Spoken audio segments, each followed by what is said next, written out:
Oops.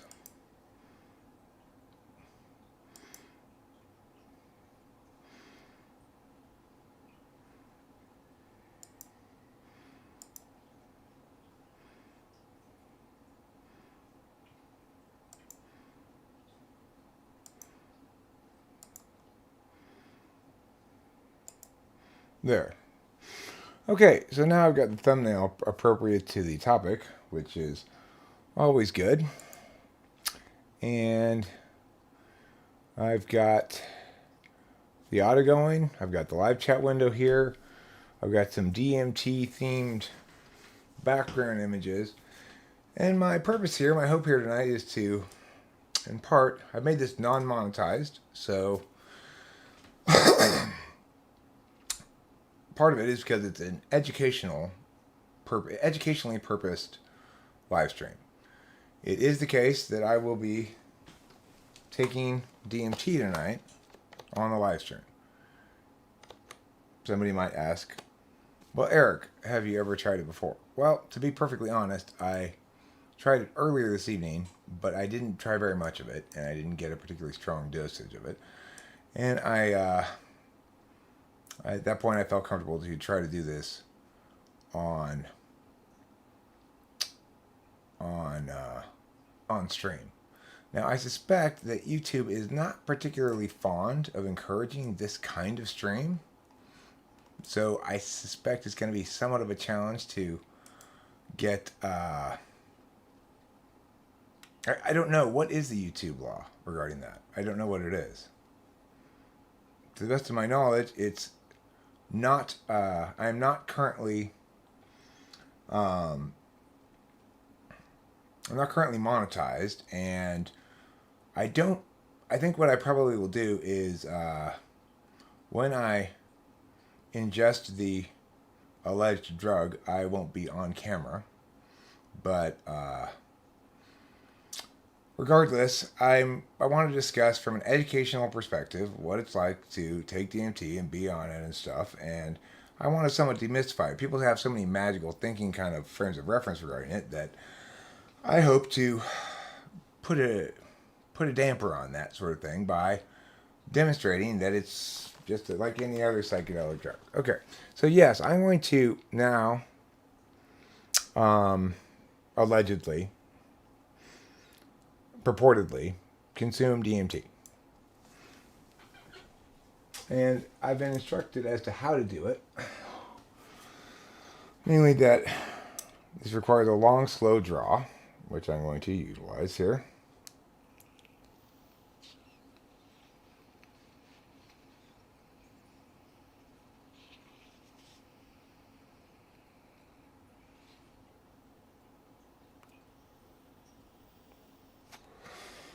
That's one hit. One fairly big hit of it. Again, I'm not advocating you try this or suggesting it's a good idea or anything. This is purely for educational purposes. That's why it's non-monetized.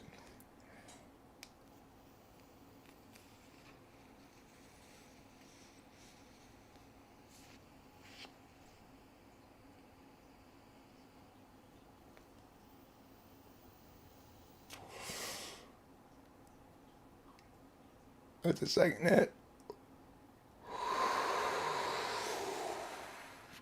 Supposedly it's 3 full hits to break through.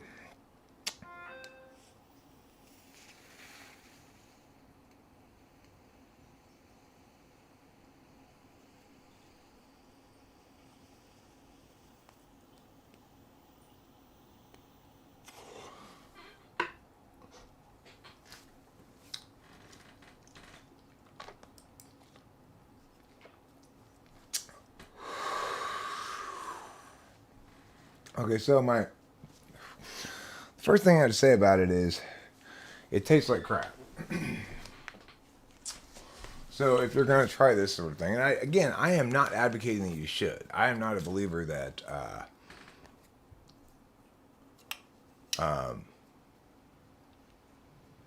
I'm not depicting abuse or giving instructions on how to create hard drugs or cocaine or blah, blah, blah. Hard drugs are defined as drugs that can most lead to physical addiction. Well, this is certainly not what I'm talking about here. there are a lot of educational videos about DMT, and that one of them should include a DMT experience while the video is being made is not an unreasonable notion. Again, I am not advocating in favor of it. I'm not showing you how to do it. Thank you, I appreciate it, Yo McKinney. It seems like I'm fine according to those things there. And because I am not monetizing this, there's no there's no questionnaire about whether I meet the standards or whatever. Okay, so what am I experiencing right now? Obviously, I'm on a psychedelic drug of some sort, and what I'm seeing is very different than what I would normally see in a normal context, I guess. But Rachel already did it. Yeah, she already did it, and she liked it fine. The thing that's interesting about it is that it doesn't seem to engage any real ego death, as far as I can tell. Much less so than other kinds of psychedelics do. So if you take LSD or mushrooms, then you are likely to run afoul of a sense of, I don't know who I am, who myself is, or whatever.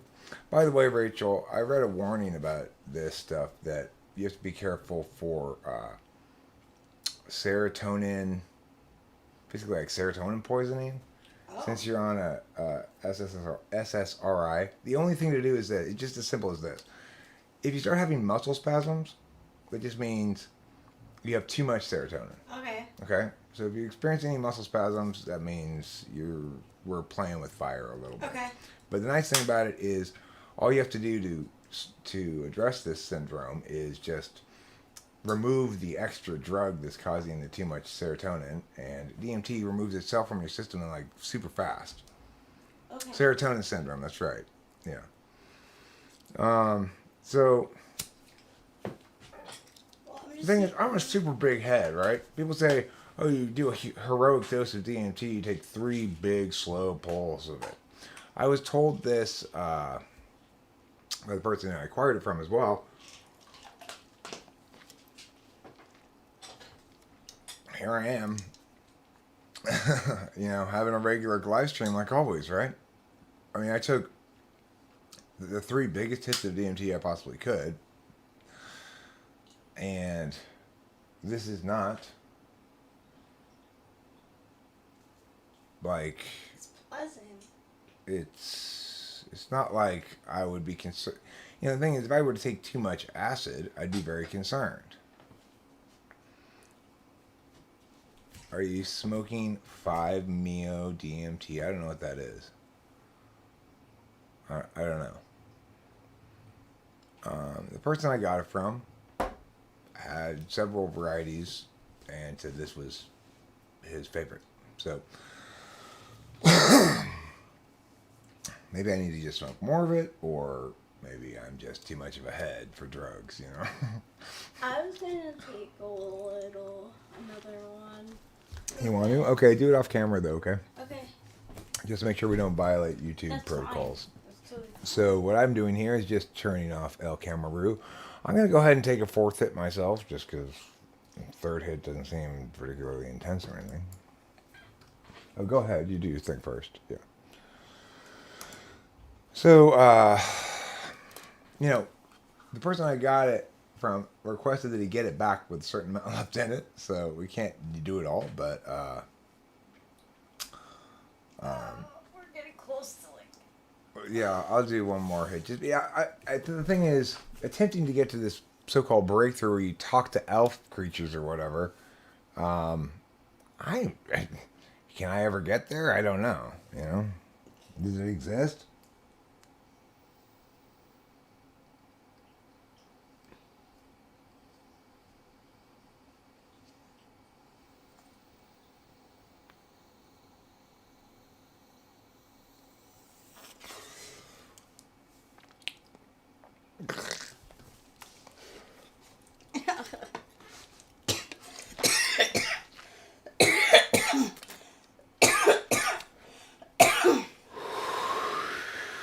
Well, I'll tell you what. I'll pull a bong rip and see if that maybe kicks in at overdrive, like it would with mushrooms potentially. I've had that experience with mushrooms before where I didn't feel like I was tripping that hard, and then I smoked a bong rip, and it made me feel like I was tripping 10 times harder than I was a minute ago, you know? The taste of that shit is just straight up turd. It's like, oh, there's a turd on my lip. That's not delicious. What's that turd doing there? So I'm going to try to pull a bong rip and see if that kicks this shit into overdrive or not. Because so far, I'm just regular old Eric that's tripping a little bit, you know? I mean, I'm tripping pretty good, but that ain't no thing. For an old head like me. Where's my torch? I guess I could use a regular lighter.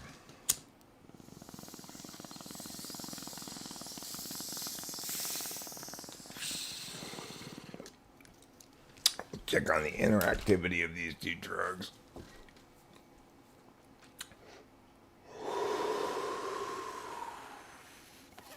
If it gets too hot, it'll become ineffective.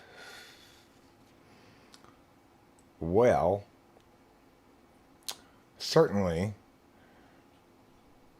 there's no disputing that I'm on a psychedelic drug that has a lot of impact on the visual field. So, these sort of patterns that you hear described a lot get kind of projected onto everything. And like depth and breadth get messed with a lot, you know?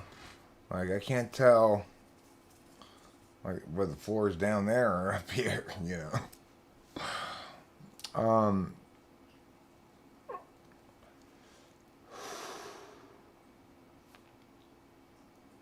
I always say, if you can converse with me, you're not there. Right. That's what, okay, is it cool down after a minute? Let me try one more. See if I'm there. If I can still converse with you. You won't mind. I can converse under just about any condition, so.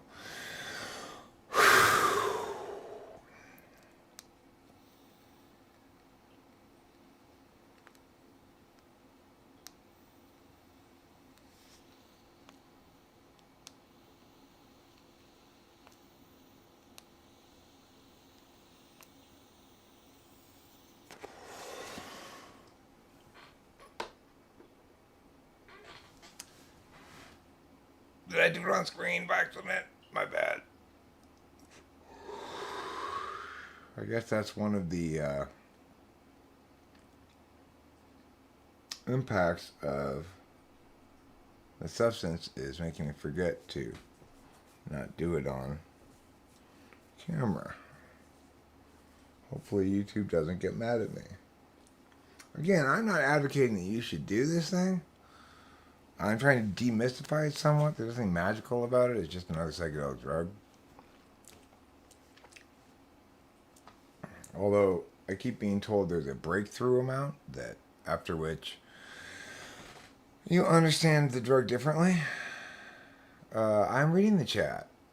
Rachel tried it, yeah. NN-DMT and 5-MeO, and then there's Changea. What? I don't know what that means. I don't know what any of that means. So, I can read the chat still. Is that a test? Like, to see if I'm... Yeah, I can see it. It's right in front of my eyes. I mean, things are starting to look really weird. I'm not going to dispute that. But it's still right in front of my eyes. There still aren't any elves that I can talk to. So I guess I'm not there yet. I'm looking forward to meeting these elves that people keep telling me about. I have a hard time believing they exist. Let's find out.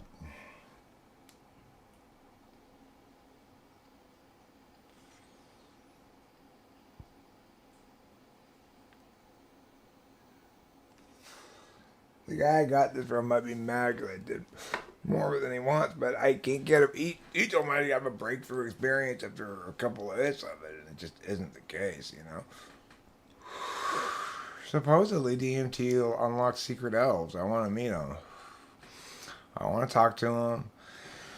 I want to hear what they have to say, and I want to hear if it qualifies as valid under my meaning framework. As you can see, unlike a lot of psychedelics, DMT doesn't seem to involve a very dissociative quality to it, which is something I appreciate in it. It's like I still know who I am, no matter how much DMT I do. And Peter Dentici keeps saying my experience is 5% of what it could be. I've been told by somebody who's very experienced in this stuff that this stuff, if I were to take 3 good hits of it, I'd have a breakthrough experience. All right, let's try again. I mean, I don't know.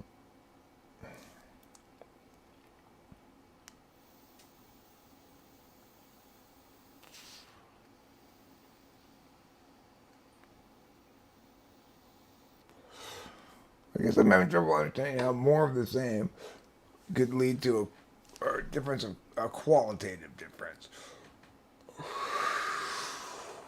So thus far, all the changes have been quantitative in nature, and it's pretty difficult to say I'm not doing it right.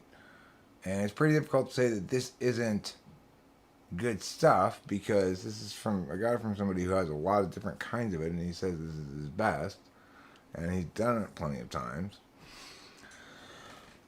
And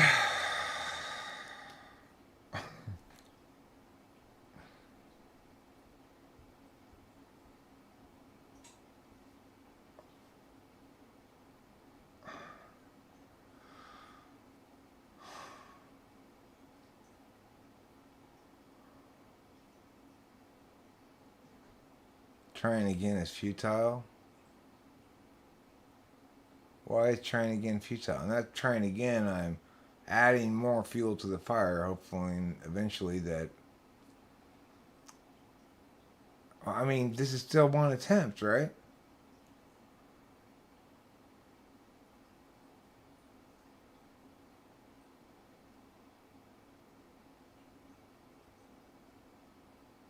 It's not like I've stopped smoking it.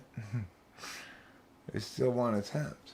Why would it arbitrarily be counted that my attempt counted as being over? Okay. It's difficult to function normally now. I will concede that point. Um,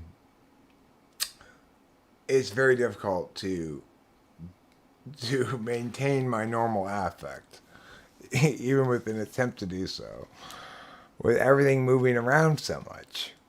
It's like, why does everything have to move around so much? Well, it's because, Eric, you've done a lot of psychedelic drugs, and that's why everything looks like this. It doesn't work that way, adding fuel to the fire. I mean, it sometimes works that way with the toilet. If you flush it enough and you have enough water weight on top of the poo, it will force it through.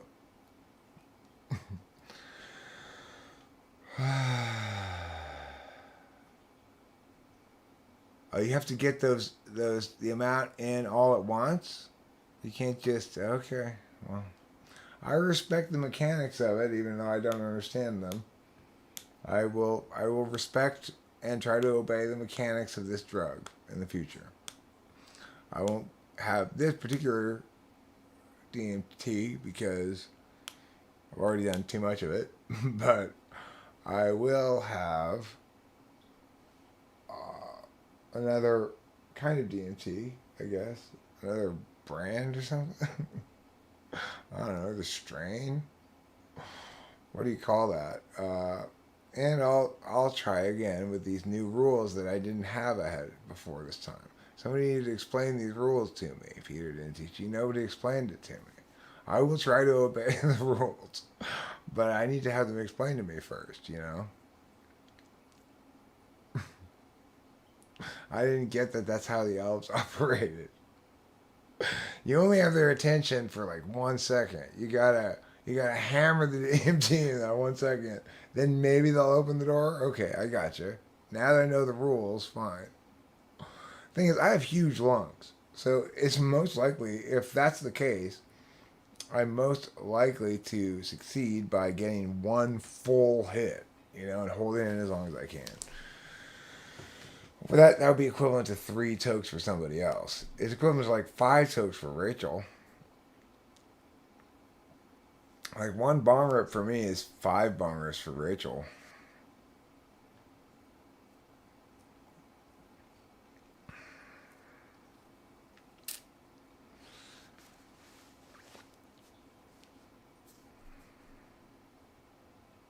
It's like when we do Nas, um,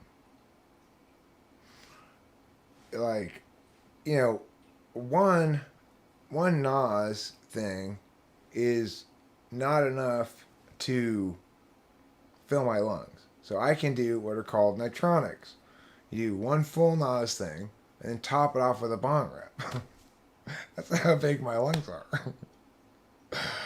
That rapper says your little lungs is too small to hotbox with God. God's little lungs is too small to hotbox with me.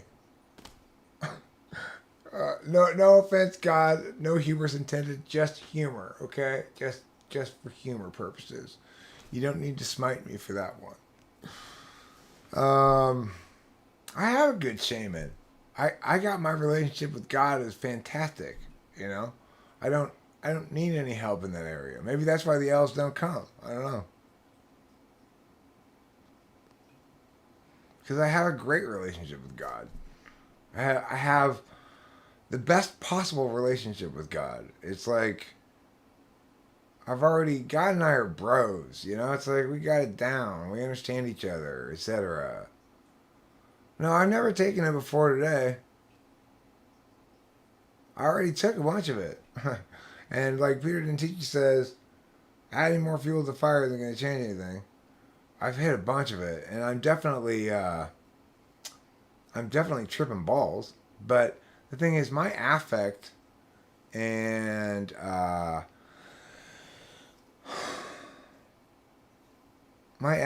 and my highness are unrelated, except in one particular drug. I can't handle alcohol, but when it comes to other drugs, man, I'm a beast. It's hard to note that I'm intoxicated, no matter how loaded I am on a given drug. Sometimes if I'm really thwacked out, you can tell, like, Jesus Christ, Eric's thwacked out right now. Yeah, if I can just yammer it on indefinitely. But, so here's another. Peter Dentici and Notion Slave are in different camps regarding this. Peter Dentici says it doesn't work like that. I can't just add more fuel to the fire. I've been taking hits. I took like 8 hits of it.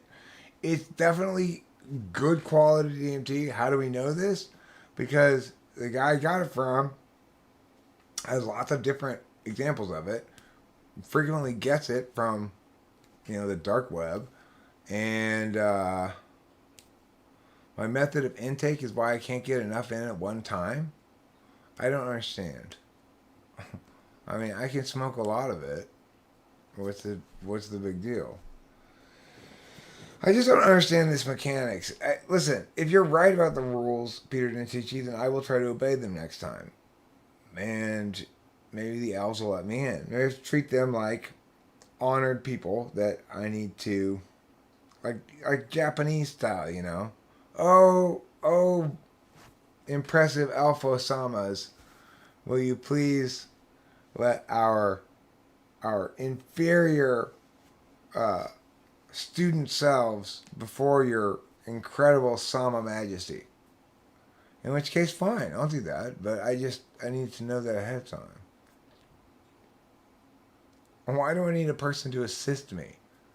I mean, why do I need a person to assist me taking drugs? It's like anybody I would hire to assist me in taking drugs would be totally, completely outclassed by me as the leader of me taking drugs.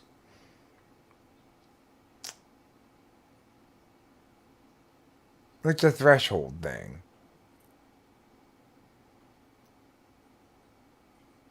Yeah, the method of intake is key.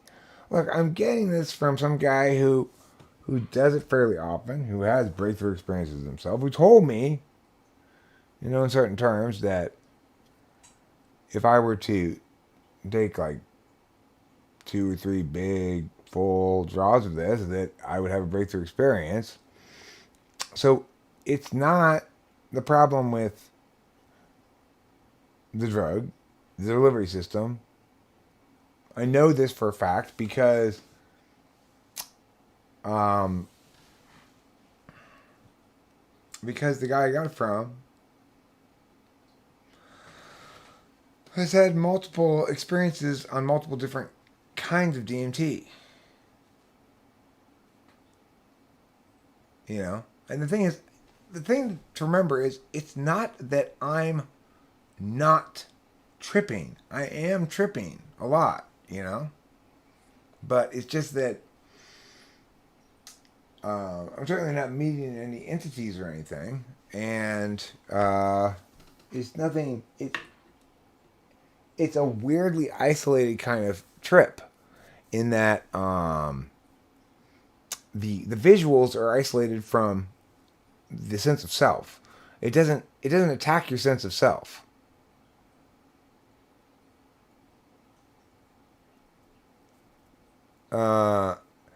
And that's one of the things I like about it. In other words, it's very easy to continue with my normal affect even when I'm tripping balls on this stuff. Unlike, say, acid or mushrooms, in which case I'd have more of a challenge. Well, I mean, mushrooms, I've been tripping balls before on mushrooms and handled myself just fine. But acid has the capacity to overwhelm you. Okay, I'd accept a corner, coach. You're working your metaphor closer to my frame of reference. I understand that when you're out there doing battle, sometimes you need some assistance in the corner to deal with stuff that's ancillary matters. I get that. I took it. I'm on it right now. I'm tripping, but it's just like, as I was just saying, it's an odd psychedelic experience because it lacks the kind of attack on the identity that mushrooms or acid has, while tripling down on the visuals. So it's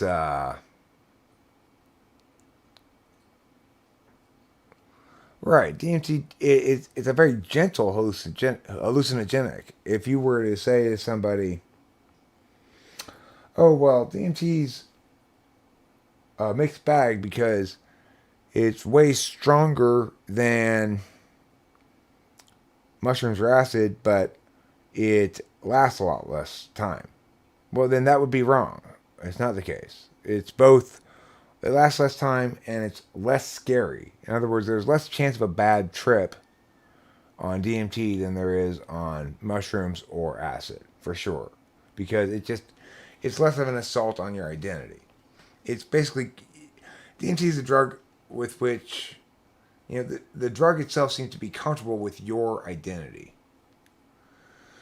I'm quite confident that there are various levels of tripping, Peter Dinties. You remember, I'm an old head. I've taken acid lots of times. So I've been tripping balls for 16 hours with very little sense of self. I've also been stuck in the K-hole before, which is terrifying. Now, you want to talk about something that's truly dissociative. That's as dissociative as I've ever gotten, is stuck in the K-hole. It's like, who am I? Do I exist? It's like I have no concept of myself ever having existed, and it's terrifying. The only way I know I exist is the terror of having lost me. That's the K-hole. I highly, highly, highly don't recommend it. It's not fun.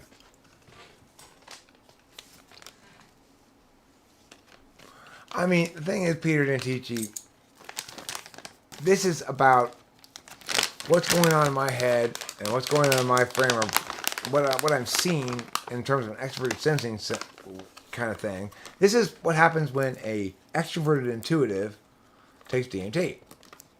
Now, I don't doubt that I can take so much DMT that I would be evidently less lucid to you, but to the extent that you want to ascribe levels to it, they're going to need to correlate with quantity ingested to some extent. And I've ingested a lot, and it's also good DMT. So, I mean, at some point, mechanics have to come into play that are non-magical, right?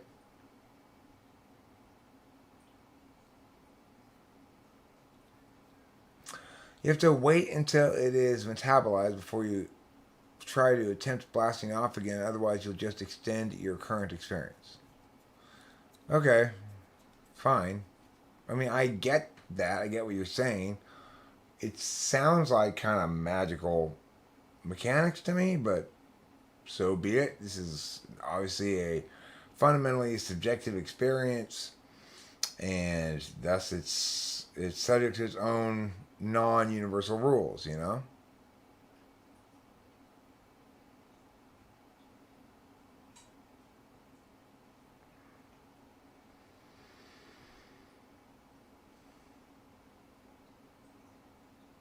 Don't get caught with your guard down. I mean, I'm hoping to. That's exactly what I'm hoping for. I mean, I'm hoping to be totally shocked and go like, "Oh my god." You know? That's what I'm hoping for. I'm not worried about getting caught with my guard down. I mean, what's there to get caught? It's just me.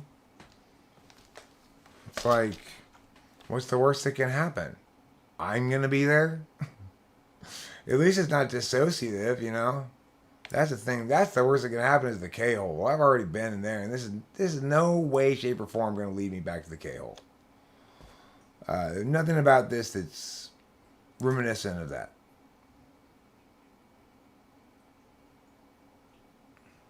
Shrooms are fun. Shrooms always make me laugh. That's the main thing about mushrooms. Is when I'm on mushrooms, even if I'm arguing with somebody. When I took mushrooms with Kimberly one time, we argued the whole time we were on mushrooms, and we were laughing the whole time we were arguing. And there was this awesome moment where she is laughing and she's saying to me, "I am so angry that I can't stop laughing to yell at you properly." I was like, talk about missing the point, woman. Jesus Christ. Can you help us understand the connection to DMT and magic? That's the whole fucking point. There's nothing magical about it. So just knock it off. It's just another hallucinogenic drug. There are no beings outside of the self that you're talking to. It's like the only reason people think that the people they're talking to are beings outside of themselves is because their frame of reference is something other than extroverted intuition and introverted thinking. Extroverted intuition and introverted thinking recognize it for what it is, yet another creation of the self. You know, yet another thing you made up. Where do the things you make up come from? Who the fuck knows? You know? Random places, assorted things. Sometimes you can trace their lineage, sometimes you can't. Does Satan exist? I mean, sort of he's necessitated by the idea that he's necessitated by sentience. Sentience implies that a given individual can understand an ideal beyond the status quo. And if you can understand an ideal beyond the status quo, then you can understand an ideal of all ideals. In other words, perfection in terms of behavior. Now, if you're talking about perfection in terms of behavior, you can only meaningfully talk about perfection in terms of behavior if you're talking about yourself, or if you're only talking about universals. So, I don't know what's perfect for you for a very specific reason. I don't know what you like to do. I don't know what you are good at. I don't know what your resources are. I don't know all kinds of things about what you should do, right? So the only way I can possibly talk about an ideal, a perfect ideal, is to talk about things that are universal. Which is to say, well, I'm not sure if he did the right thing, but one thing we know about the ideal is that it never fucked up. So that's Jesus, right? And the devil is the opposite. What everything it's doing is fucked up, you know? So, yeah, I'm on DMT. I am indeed. If you'd like to come over, Cam and try it yourself, you're welcome to. Even though I'm going to end up cashing all of this individual's favorite kind of DMT in the process, but you're welcome to if you'd like to swing by.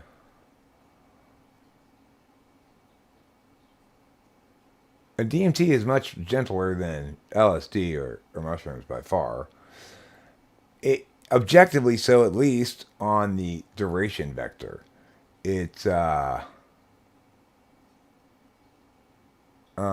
only 30 to 45 minutes. You know, it's like it's baby tripping for babies. It has a lot of magical talk around it right now. I think it's primarily because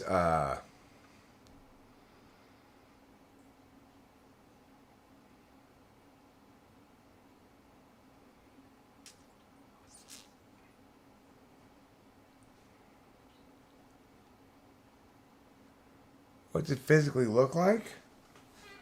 Again, this isn't mine, okay? This is on loan. And it's from somebody who has done it a lot. Again, also, remember, I'm an experienced head. I've taken lots of LSD. I've taken mushrooms many times. I've taken very strong ecstasy before. I've been in the K-hole. I passed out. This is irrelevant, but with Melinda. You remember when I took, that wasn't LSD, Cameron. That time that you're talking about, that was the strong ecstasy I got. Everybody else may have been on acid, but me and Melinda were on ecstasy. And it was really strong ecstasy. So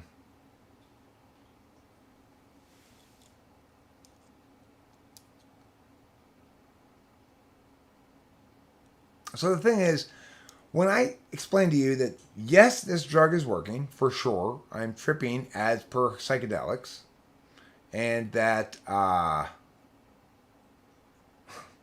I've done hot rails in Pratt, Kansas, all right? It was pure chance that they weren't off a stripper's tits. That would burn her tits, actually, never mind. I'm wrong about that. It wasn't pure chance that it wasn't off a stripper's tits. That would definitely burn her tits, so it's a good reason not to do hot rails off of a stripper. If you want to really know life, though, really know the true meaning of life in an important way, you need to do hot rails in a sweaty, gun-filled basement in Kansas. Hot rails of meth. I mean, talk about an absolutely spectacular weekend. Ah, woo! You know, it's like, did I snort that or smoke it? you snort a rail of meth and then you blow out a big puff of smoke. It's like, who invented this beautiful thing? Oh, that's good times. And the thing is, no, guns and meth don't end tragically. That's such a stereotype. It really is. The only reason guns and meth end tragically necessarily is if the police get involved. Um,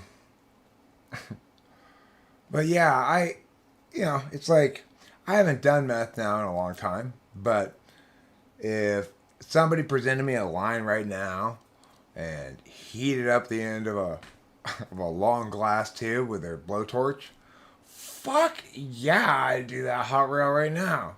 It's like the thing is, I made a deal with God when I quit drinking that I could do whatever other drugs I wanted to. So as long as I followed my existing rules, which were no needles and no PCP, which I have no desire to take anyway, and my addendum rule, which is don't take any more ecstasy, because the one time I took strong ecstasy, I had like twitches and shit the next couple of days that made me go like, okay, this stuff is not good for you. You know. So the thing is, again, I'm not advocating in favor of any of these things. I'm just portraying them in a very romantic and appealing fashion. But note, I am not formally advocating any of them, and thus this is purely educational. Just like every bong rip I pull is purely educational and purely medicinal. How could it be purely both? Well, marijuana, like life itself, is subject to FI logic.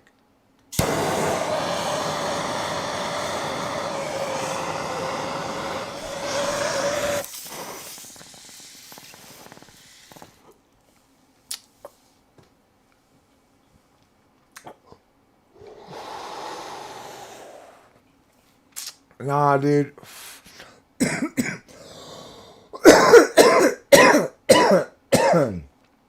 If anything, it makes you want to lie down. I find it makes me sleepy in kind of the same way that Adderall makes me sleepy, which is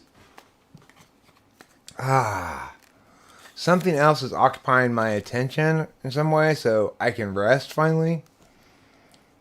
But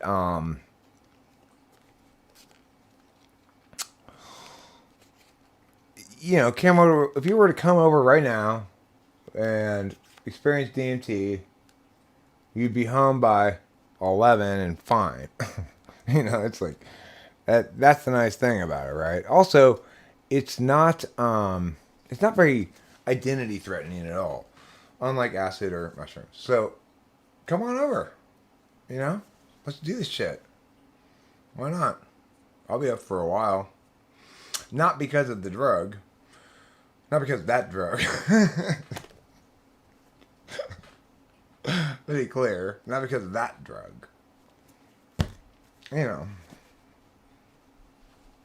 on over. Don't be tempted. Be sold.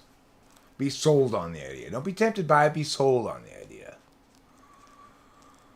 Okay, Boba Fett, stop. Listen.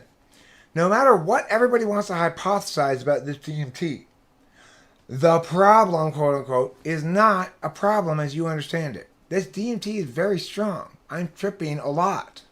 You're assuming it's not working because I'm not displaying the affect you expect. That's just because I'm fucking badass. It's not because I'm not tripping. For fuck's sake.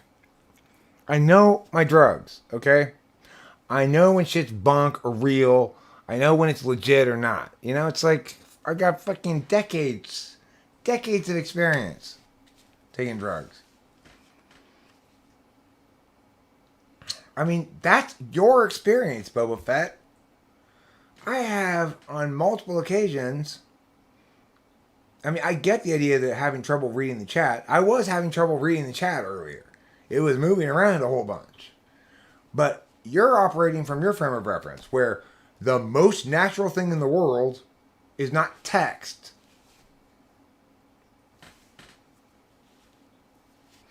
I don't care about them disrespecting my drug knowledge. So much as they do is they're projecting their frame of reference onto me.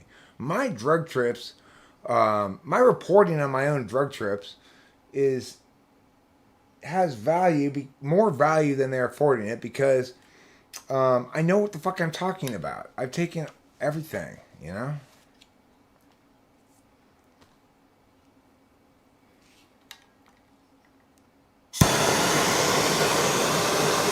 Fucking I'm tripping. I'm not tripping that hard anymore, but I certainly was at the outset.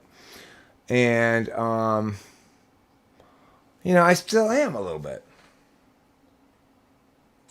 This is the thing.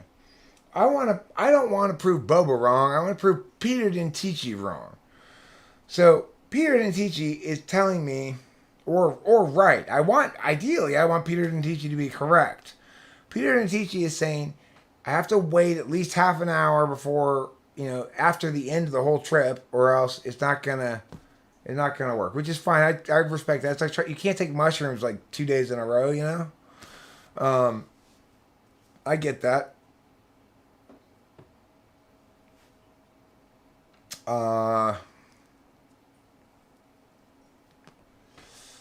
But the thing is this.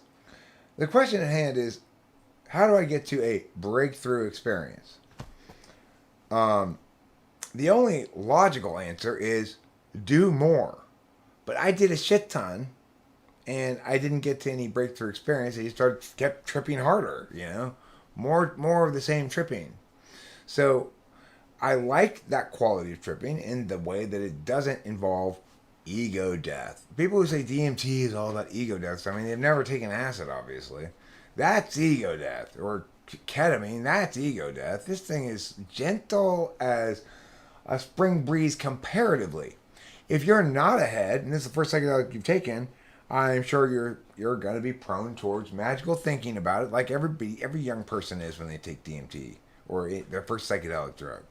I was particularly not prone to it because I had gone through the magical thinking phase about it before I actually even did them, which is to say I got access to the part of the library, the school library, that supposedly you have to get your parents' permission to get access, which had all the drug books in it. And I read all the Carlos Castaneda kind of books and shit. I was quite enamored with them. And then gradually the evil and ickiness of the magical thinking started to grate on me, and I realized this shit's all bullshit. And then I did drugs. So I wasn't susceptible to the same kind of bullshit that everybody else was.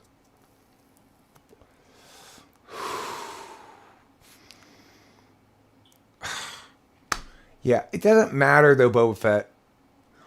Like, for example, if I were acting and reporting in a way that you anticipated, that was consistent with a breakthrough experience, quote unquote, you wouldn't be saying you can't get a breakthrough experience with a vape pen, would you? No. You accept that, good. He's having the experience I wanted to have, so he must have gotten good DMT. And he must be taking it the right way. That's backwards. That's not how it works. That's not how thinking works.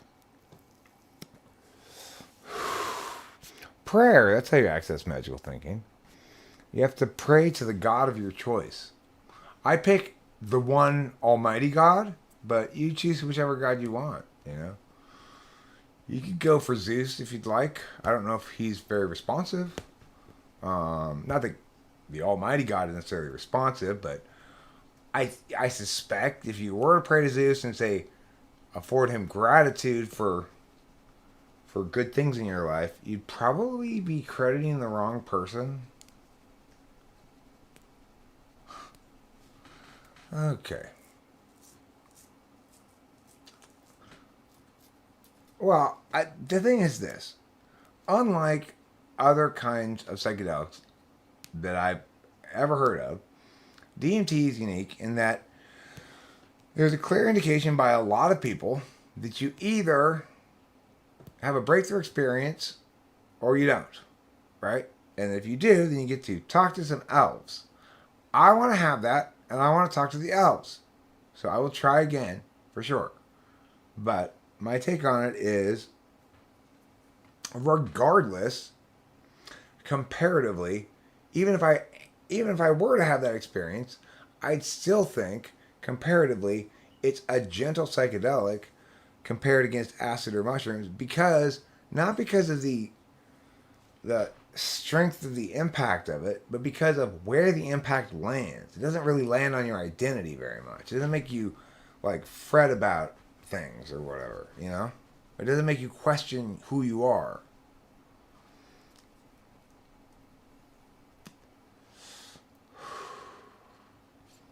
I mean, look, we're on the same page as what impact we'd like to have here. I would like to have that breakthrough experience and talk to the elves. And the problem is the only explanation that's made sense so far, knowing what I know, is Peter Dentici's, which is okay. So it's not about quantity or quality of DMT. It's about how you take it, and you have to take it. You have to get a large amount of it very fast because it immediately begins diffusing so quickly that if you don't get a large burst of it all at once at the beginning, then you've missed your chance. You missed the chance to get on the fast train, and you have to take the slow train from there on. Okay, I'll buy that. So I will try that next time.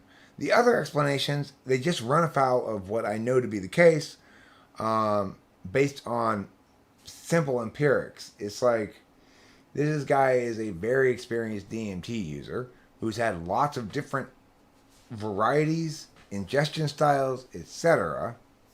And he attests to the quality of this DMT over the other existing DMTs that he has available to hand me.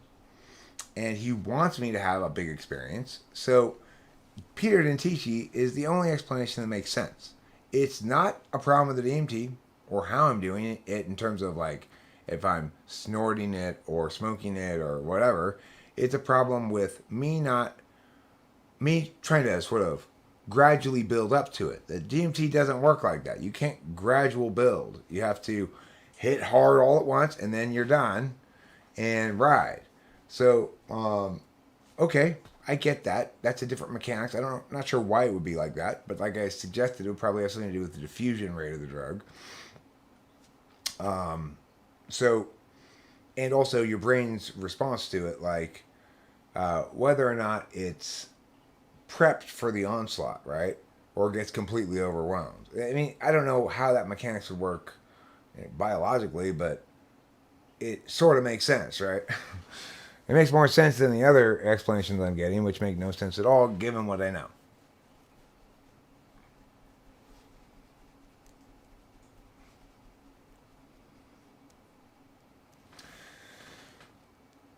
The problem is I didn't boof it. There you go. Of course, alcohol is like that. Why do you think all the alcoholics stalled by asking, are you certified for that breathalyzer, and is it up to inspection, which causes a delay, which causes alcohol burn?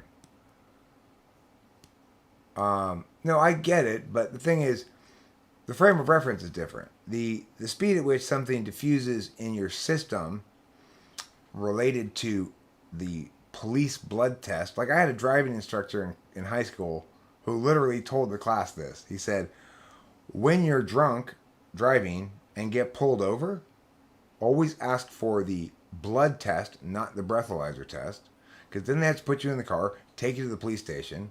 By the time you actually get there, I guess back then you could choose a blood test. You'll probably have to pee a couple of times. And by the time you take the blood out, your level will be a lot lower. You'll probably pass muster at the legal limit, which at the time I think was 0.12. It was very casual about drunk driving back then. So,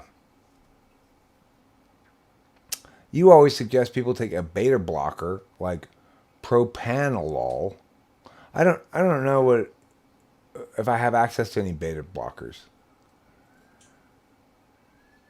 propranolol, what would it do in tandem with your acid? I don't know. I don't know anything about beta blockers per se. I'm curious to learn about them. I've heard the term before, but I don't really know what it means. You know, I didn't read about this until after she took it, but we do have to watch out with Rachel because she might get this serotonin syndrome. But the nice thing about serotonin syndrome is it's got warning signs. So if she starts having muscle spasms, cramps, you know, then that means make sure you don't take any more DMT for a while until you're leveled back out again, and you'll be fine. So far, she didn't display any of the symptoms of serotonin syndrome, despite the fact she's on an SSRI. So, yeah. If I'm not streaming, I'm just talking to myself in the living room. Why are you here to tell me that? It just makes the experience smoother by preventing the action of adrenaline. Oh.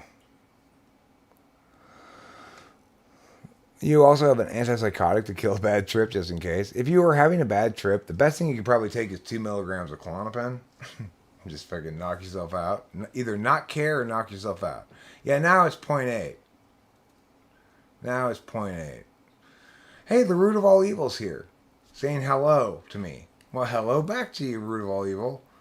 You know, even though you're the root of all evil, that's not an excuse for me to be rude. Right? Am I right? Benzo is basically the antipsychotic for bad trips. Yeah, I mean, now that I know about it, see, it's like back in the day when I took acid, there was no thing to do or give you when you had a bad trip. You just wrote it out. You had somebody try to talk you down, and you maybe developed some of your own techniques. So I have a technique for when I'm having a bad trip that is specific to me, but I find consistently effective, which is to watch local news.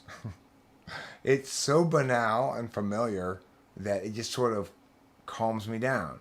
It doesn't make me laugh or anything. It doesn't particularly interest me. It's just like a warm blanket of familiar blandness, you know? I'm not debunking DMT, I'm demystifying it. It's just another hallucinogenic drug, for Christ's sakes. You know? Even when I do experience the breakthrough and talk to the elves and stuff, I'm still going to understand it as I've expressed it here, which is, I smoked a bunch of it, and every hit I'd get more and more tripping, but it was still the same kind of tripping, you know? What do you think of Healthy Gamer GG? I have no idea who Healthy Gamer GG is. Have you talked people down successfully? No, I'm not. I've not really played that role that I can recall. Oh, I mean, I remember when Dave was having a bad trip on mushrooms. I mostly found it annoying. Like, your bad trip keeps interfering with me and Paul's good trip. So, not a very compassionate person, I guess. I was like, how could you be having a bad trip on mushrooms?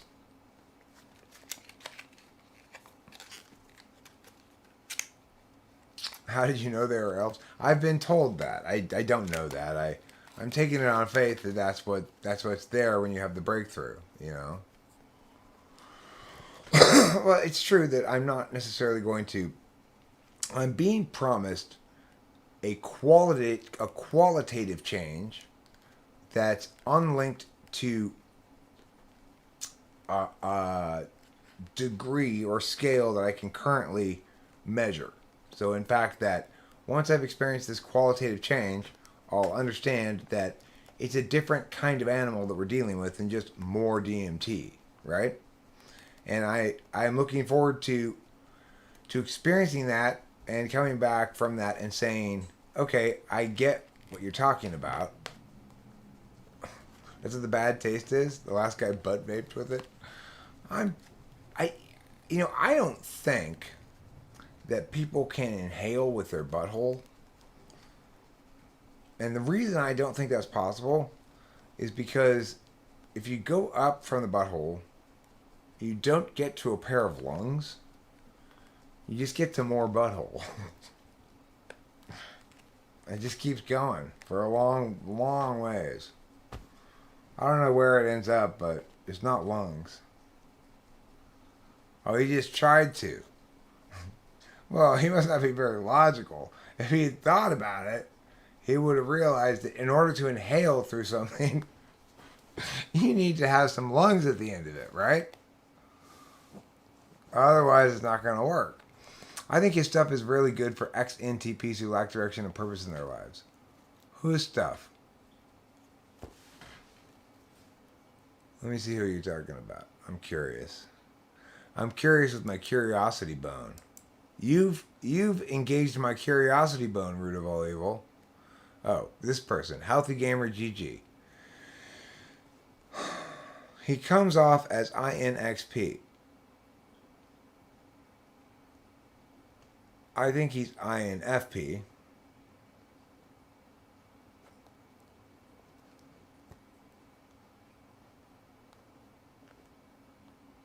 Hundred Mile Media says I think Healthy Gamer is INTP. And Root of All Evil says he gives self-help advice, and I think he's a certified clinical therapist. Oh. I think his stuff is really good for ex-NTPs who lack direction or purpose in their lives.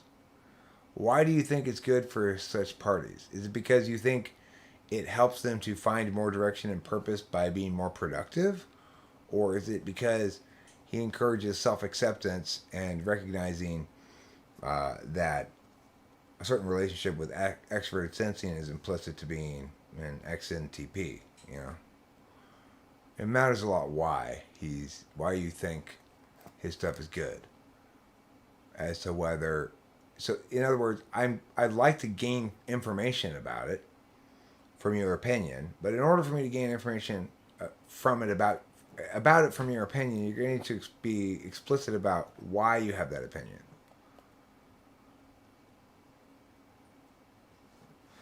Eric, in your opinion, what nationality has the hottest chicks? I mean, I can't help it. I'm partial to fluidly transracial people like me.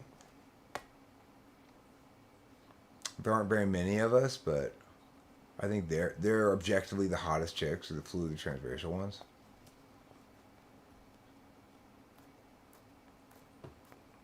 Okay, Leaf Trimmer, don't be a dick, okay? Stop. Will you for once not be a dick? There's no reason to be a dick. The point I'm trying to make is Peter Dentici and I both want the same thing. I would love to have a transformative experience where I meet some elves and talk to them. We're on the same page. It's kind of a complicated relationship, but he talks about all sorts of stuff in an objective way and gives people information they can work with instead of telling them what to do. I see. I mean, for me, the core piece of information, the number one thing to think about is this. In general, there are two types of people who are least subject to useful advice. ENTPs and INTPs. And the reason for this is twofold. One, they either are the ideator themselves, so they expect themselves to come up with all the possible ideas, and you're never going to surprise them. Or they have the tool function of ideation themselves, so even as you're presenting advice, they're naturally going to position it among all sorts of other pieces of advice and understand it as such. If your advice is for them to stop doing that, you're asking them to stop being NTPs. There's a functionally a limit to the extent to which people can give any advice to NTPs and have it be a good thing. So it doesn't matter what the advice is. If I'm generally giving advice to people, right off the bat, be very, very skeptical. If I'm giving targeted advice to NTPs, I better be doing so with full knowledge of what it means to be an NTP and why I am the way I am and have my own biases the way they are and why I can assume some other people who have the same type as me perhaps are likely to have the same biases and how I've dealt with them and why it's useful for their particular experience, that's a very narrow frame of reference in which it's acceptable really to give any advice. So I would question the giving of life advice that's unsought or unsolicited. I don't have any broad advice to give in videos, generally. If you come to me with a particular situation, I'd be happy to give you advice as a sort of life coach or whatever, as I've done many times to many people in many contexts. I am very good at hearing what you perceive your situation to be and giving you new ideas about how to perceive that and new angles of analysis, possible action, etc., that may prove preferable to your status quo. Okay? I'm not very responsive to that kind of help. In other words, the kind of help I need is never in words. It's always actual help. This is the kind of help Winston's mom gives me. Why is there this behind me instead of my bookshelves? Because Winston's mom sent me a green screen. That's the kind of help I need. I don't need anybody else's words. I've got too many words already. That's reality about advice, right? It's when you say, oh, he's got great advice for NTPs. What? What can he possibly say that we haven't already thought ourselves? We're our own worst critics. We've thought, both INTPs and ENTPs, every possible thing that you could attack us with, every possible answer we could give, and how you'd respond to that. Why the fuck do I need more words? That's the last thing I need. It's missing the problem, right? It's ignoring the problem entirely and just contributing to it.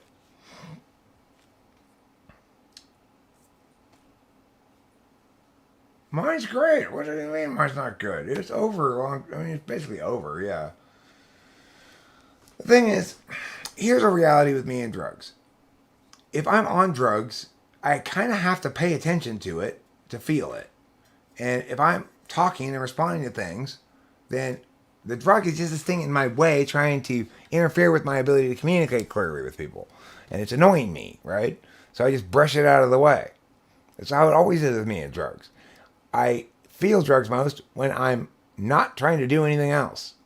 When I'm trying to do something that's in my wheelhouse, namely talk and ideate and stuff, then the drugs need to get the fuck out of my way, right? That's just how I roll.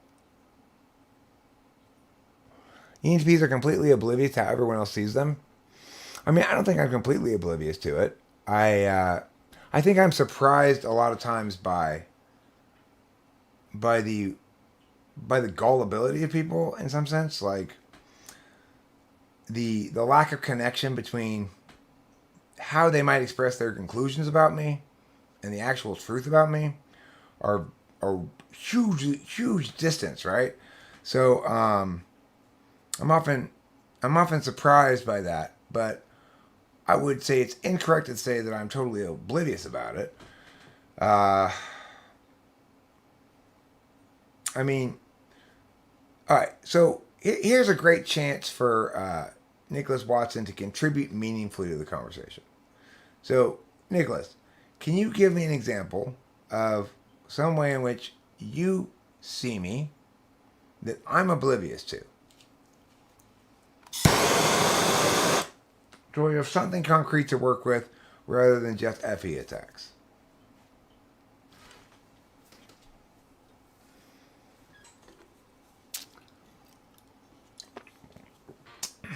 Just because I do something that to you seems irrational on your metric of judgment, maybe it's efficacy, doesn't mean at all that I'm oblivious to those impacts. It just means I'm not prioritizing them in the same way that you are. And that's okay. Right?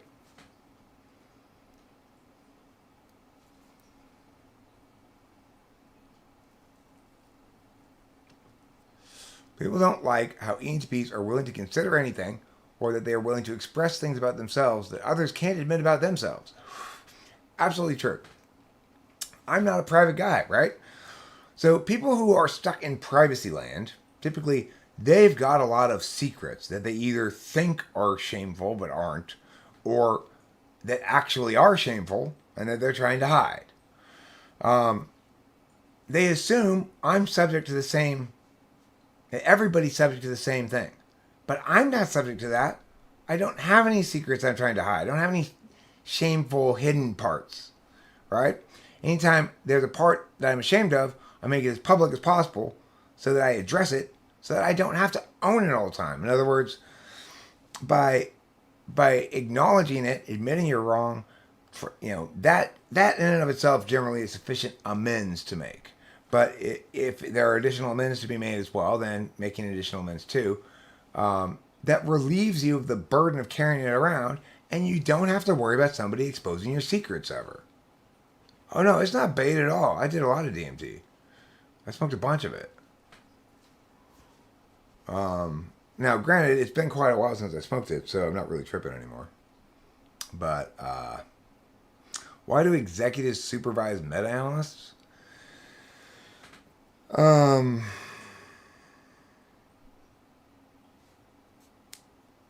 Because they won't accept our universality except when it's applying to something specific as purposeful or meaningful, which compels the meta-analyst to get down from there. Nothing really matters, actually, but I'm just saying, just map correctly, please. Like these ultimate fussy librarians who try to remove themselves from the dirtiness of the world or something. The executives force us to actually be realistic and say, okay, well, let's apply it in this instance then. And that's why they're the kind who know best how to use the meta-analyst and make them useful rather than just having them squabbling amongst themselves in their ivory tower, right? It's a good question. Excellent question. So what's my experience with DMT? It's that on level 4.7a, just like randomly distinguished level, it's very strong, very fast. Like you're going to get a lot of visuals. The sensory field is impacted directly and strongly by this hallucinogen. However, it's gentle in that, in comparison against, not in comparison against weed or something, but in comparison against acid and mushrooms and potentially even something like ketamine, if you do enough of it, it's gentle in how it in its approach to your ego. It's easier for me to maintain my normal affect on this drug, and I don't feel like my judgment's altered at all, or that I have a compulsion to laugh like I do on mushrooms, or anything like that. The visual field may be going crazy, but I'm an intuitive, and I'm all about words, and it doesn't impact the words of existence nearly as much as acid or mushrooms does.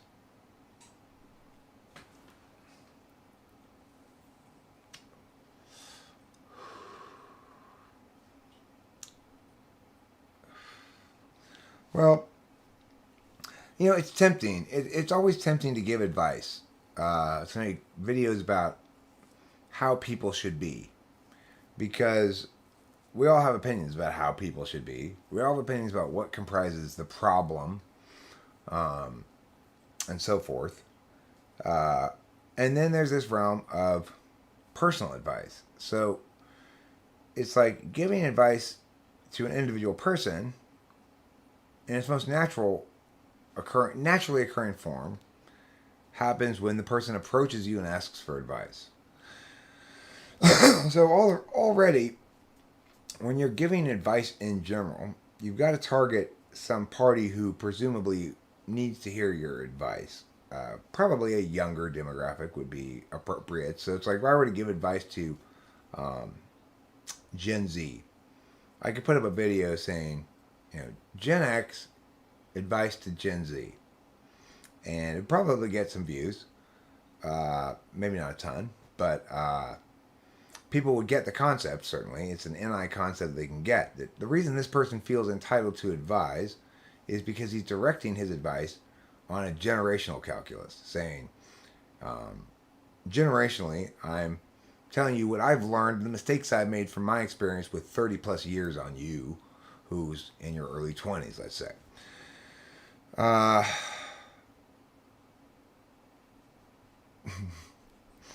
Smitty, Schmitty Urban Jagerman Jensen says, quotes, "My God, these feeling types, sensitive people are just tyrannical people. Everyone else has to adapt to them."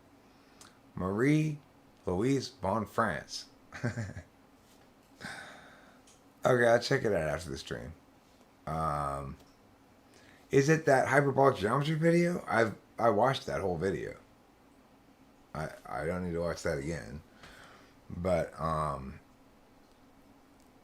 you know, that video indicated to me that it was about the total amount of milligrams or whatever. No, I didn't feel any fear at all. I don't find it to be a scary psychedelic compared to acid or mushrooms. I think the risk of bad trip is very low on DMT comparatively. I didn't meet any entities. I would like to have that breakthrough experience where I talk to some clockwork elves. What the video I saw that was recommended to me before, called Hyperbolic Geometries of DMT, indicated that the levels were attained alongside approximate total dosages.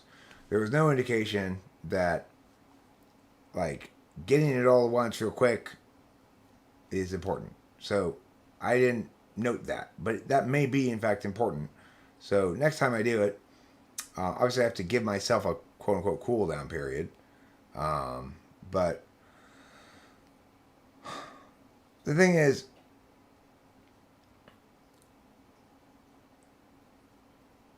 well, no, it didn't faze me because I've been on plenty of psychedelic drugs before. I know what they're like. It doesn't surprise me in any way. It doesn't seem magical to me. It seems like, oh, I took psychedelics, and oh, I kind of like this one. It's not really a whole hell of a lot to like or dislike about it. It's just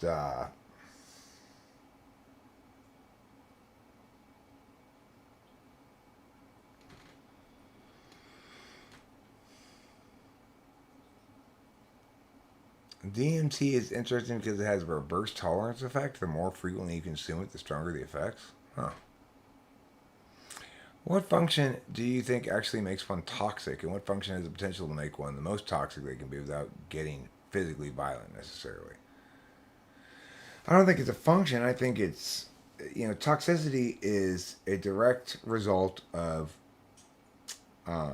having been subject to injustice as a child, mostly. So, people who have been subject to a lot of injustice during their formative years when they have no real defenses tend to be toxic in their relationships as adults. One can conceive of another kind of toxicity that happens in people who never get to fail. So it's like if in fact somebody is way too spoiled and never allowed to experience the consequences of failure, and additionally a couple other factors, then they might become another kind of toxic. It's the kind of toxic we like to demonize. The kind of toxic that comes from excessive entitlement rather than from trauma. But the actual toxic people you're going to encounter in the world and maybe have part of your life, their toxicity stems from childhood trauma. The way that they are toxic in dealing with you personally stems from childhood trauma. The kind of toxicity that we observe and assume about people that we never know because we don't approve of their behavior or something like that, there may be instances of that. You look at somebody like Epstein, you think he might very well be an example of entitlement turned toxicity rather than trauma turned toxicity. But I don't know. It's hard to say.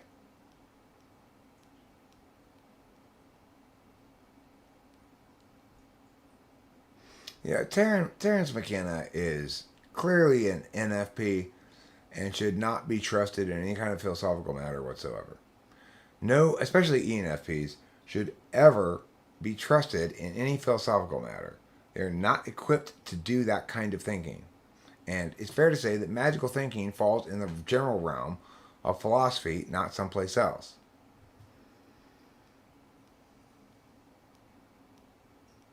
One of your sociology professors goes on rants about how race is socially constructed and a form of rhetorical assault on individual identity by defining someone as a member of a racial group.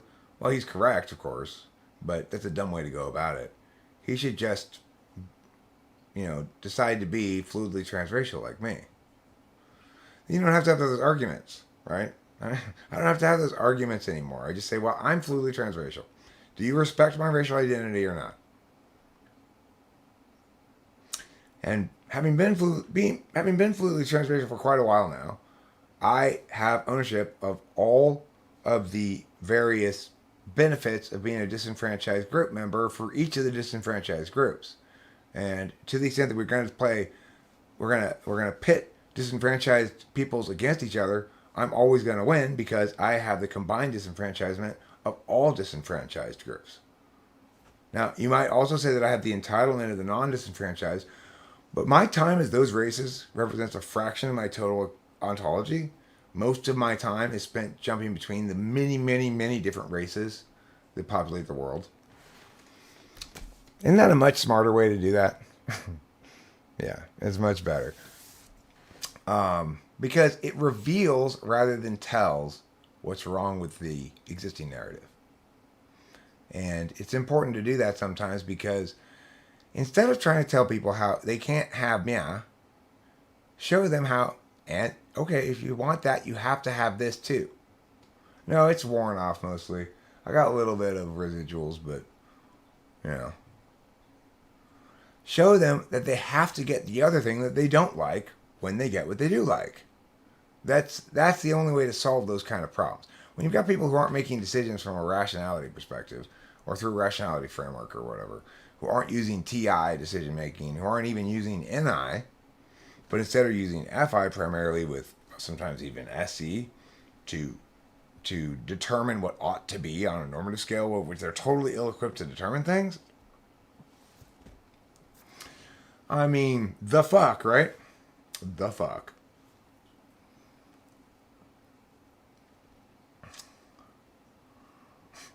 Who cares why he made up the concept of fractal time? Maybe he did it for cheese. Would that make it more legitimate? Maybe he did it for kicks. Maybe he did it for a blowjob. Which of those is most legitimate? Which of those most legitimizes or most delegitimizes the concept? In other words, the concept needs to be judged on its merits. It's completely irrelevant why somebody comes up with the concept.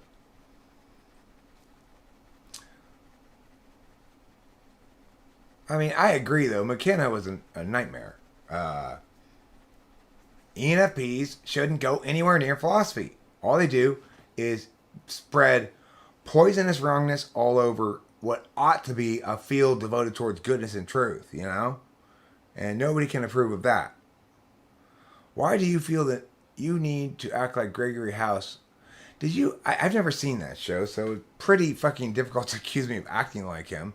Maybe they modeled that guy after me, but I certainly am not acting like him. I've never fucking seen the show. So, did you actually answer my earlier question, Nicholas Watson? Which was pretty specific and kind of an important question to answer. Let's see.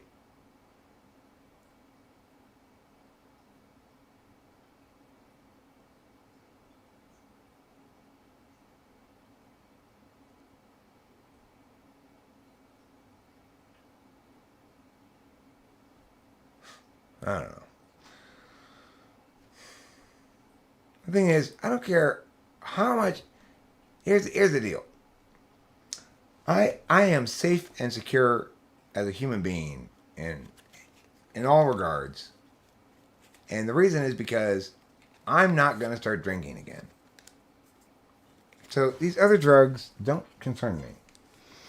They're nothing compared to alcohol. You could give me every fucking drug in the world and it wouldn't have any fraction of the threat that one tiny drink of alcohol would have on me. So it's like I feel safe because I know my resolve is stout. I am not going to start drinking again. I may have a guest come over and go out of my way to find some alcohol to pour him, but I'm not going to start drinking again. No, my kid is an ENFP. And that's all that ENFPs are good for, root of all evil. And when they get in this kind of discursive area, they're good at making smart sounding BS that fools dumb people who can't tell it apart from real discourse. And they fool themselves too. They're totally unaware that their own shit is complete fucking plate of turds. They spend so much time polishing their turds, they're convinced they're diamonds and jewels and shit. It's appalling, frankly. It's an appalling affront to humanity. Yes, this is, note the lack of change for me from having done DMT. Note the lack of magic. Note lack of, right? Because I'm not an idiot, that's why. I would love to be rendered into one by a seriously mystical experience, but even then, I highly doubt I would interpret it as such. My brain comes up with all kinds of crazy shit. Why wouldn't it come up with some elves? Why would they be external to me? Well, I've been told that I will be convinced when I talk to them that they're not part of me, that they're external to me. So I want to experience that. But the thing is, I am the fiery sword of truth. No bullshit shall stand before me unslashed at. And that will always be the case forevermore. DMT, LSD, mushrooms, whatever. Throw it at me. It doesn't remove from me the status of fiery sword of truth. And no bullshit allowed regarding magic shit where it doesn't belong. Magic has its place. It needs to be kept appropriately designated in its area. And that's it. Eric proclaims in no uncertain terms. Everyone goes, well, he said that's it. So I guess question's closed. Thanks, everybody. I appreciate your cooperation in this matter.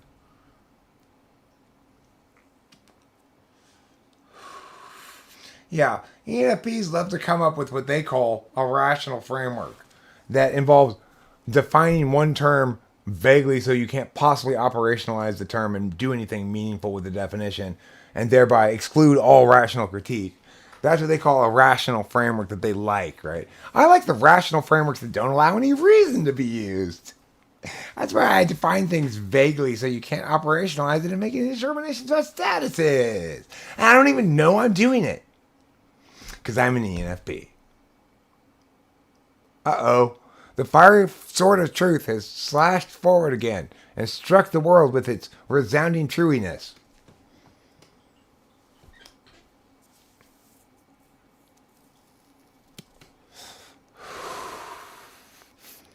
Wowie Kazowski? Kazowie?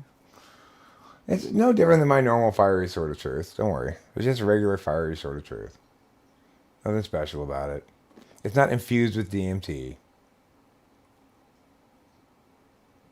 So what you're essentially saying is, metaphorically, you're all right with feeling like flaming bullshit? Do I feel like flaming bullshit? I mean, I definitely didn't say anything of the sort. I don't know how you drew that conclusion. At no point have I said that I feel like shit at all. I've never indicated anything of the sort. Artie says, Eric, if you and I ever hung out, would you consider taking one shot of Crown Royal whiskey? Absolutely not. Never, ever, ever. It is better to be wrong than vague. I totally agree with that statement. It's better to be wrong than vague.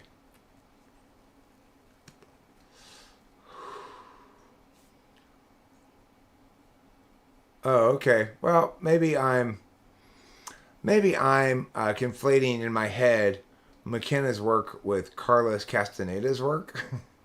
That's possible. Carlos Castaneda is definitely an ENFP, Um, there's no other explanation for Carlos Castaneda besides ENFP. So if I've got the wrong guy in my head, I'm sorry. I'm not an expert on McKenna. I remember encountering this shit before and going like, no. But I may be misremembering why I said no.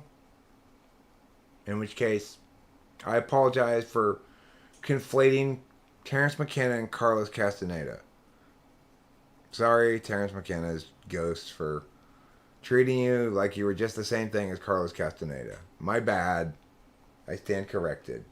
Thank you, root of all evil, for not allowing me to contribute to evil by making unsubstantiated claims without correction.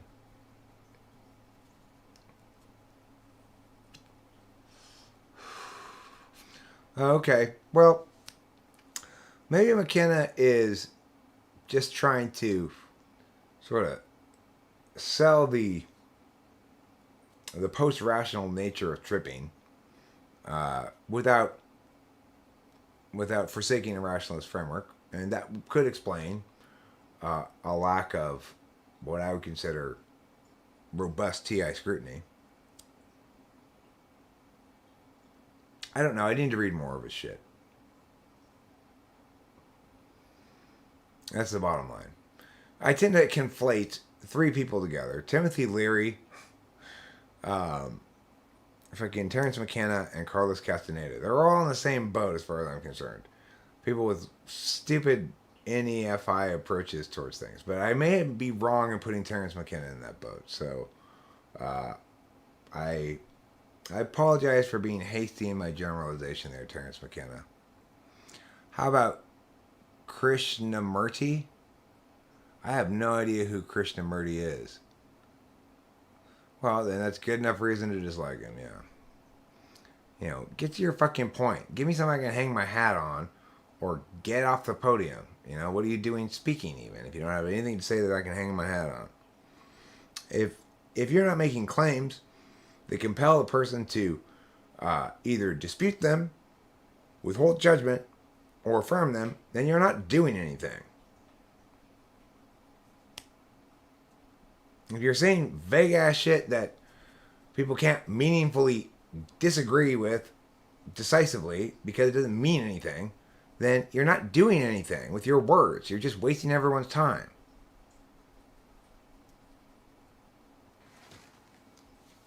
It is no measure of good health to be well adjusted to a profoundly sick society.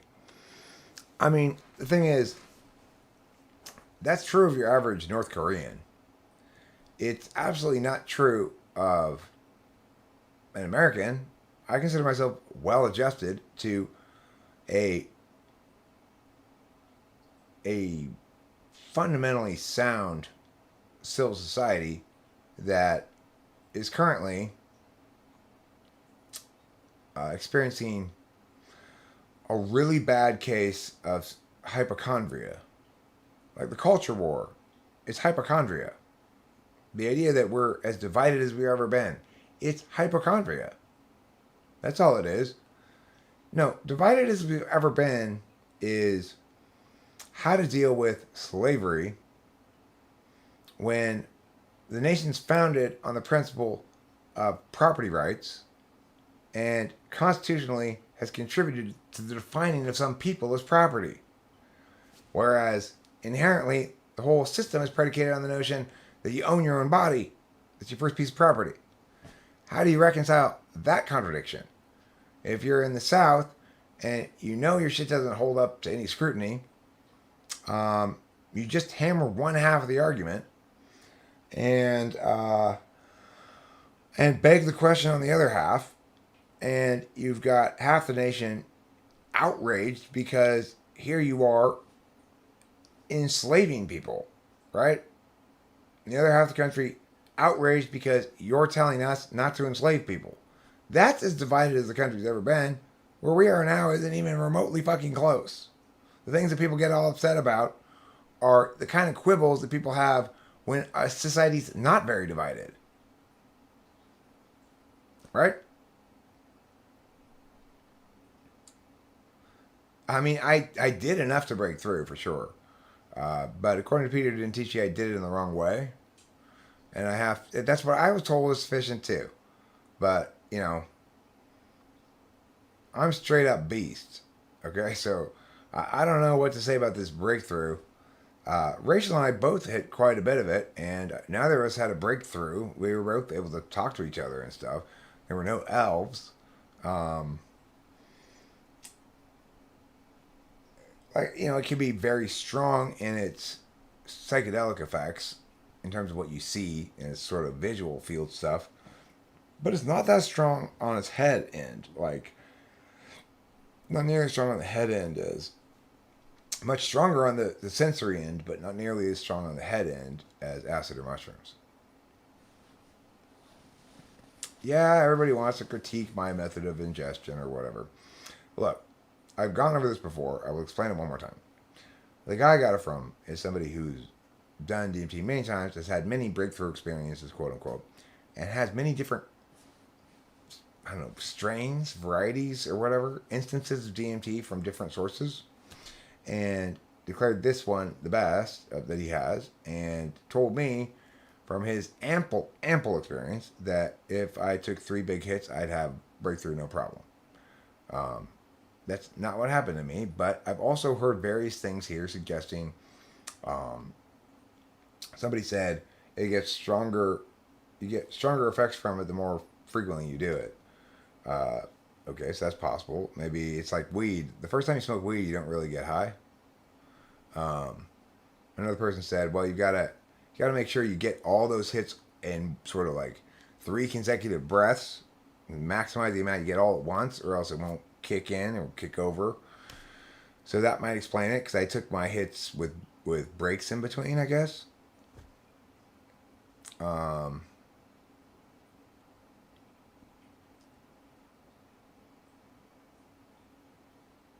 Terrence McKenna is one of those guys who is so verbally gifted you never know exactly what they mean. I guess I can see how you can confuse that for any bullshit because it's too abstract and meta. Well, it, yeah. I mean, the thing is, I resent it when people are giving me holistic truths, but not explicitly acknowledging that that's what they are. Rather, implying that there's a more deductive objectivity to them underneath that they're never going to explain. That annoys me. It's false advertising. It's saying it's putting one thing next to another and hoping you just don't notice that there's no connection. You know. So it's like if somebody is too NI and presenting themselves as having answers, I place them in the box called the Eckhart Tolles of the world. Alan Watts is in there too. If you're not going to say something, at least admit you're not saying anything. Then it's fine. You say, now listen, I'm only presenting you holistic truths here that should be incorporated into your epistemology in the following fashion. Fine. But they're not doing that, are they?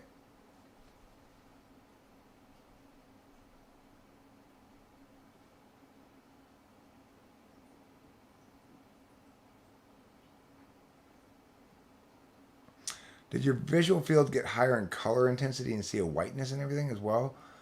Not really. It's like everything got super 3D. Uh, like looking at these slats up here was it's crazy. Is because the lights on them and it's like the bands of light and stuff. Well, you know how psychedelics are. The thing is, I'm an NE dom, so I'm not really very focused on the sensory field, and especially not when I'm talking on a live stream. I just plow right through that shit. It's not impacting my language and whatever. Okay, again, Boba Fett, you're ignoring what I'm saying.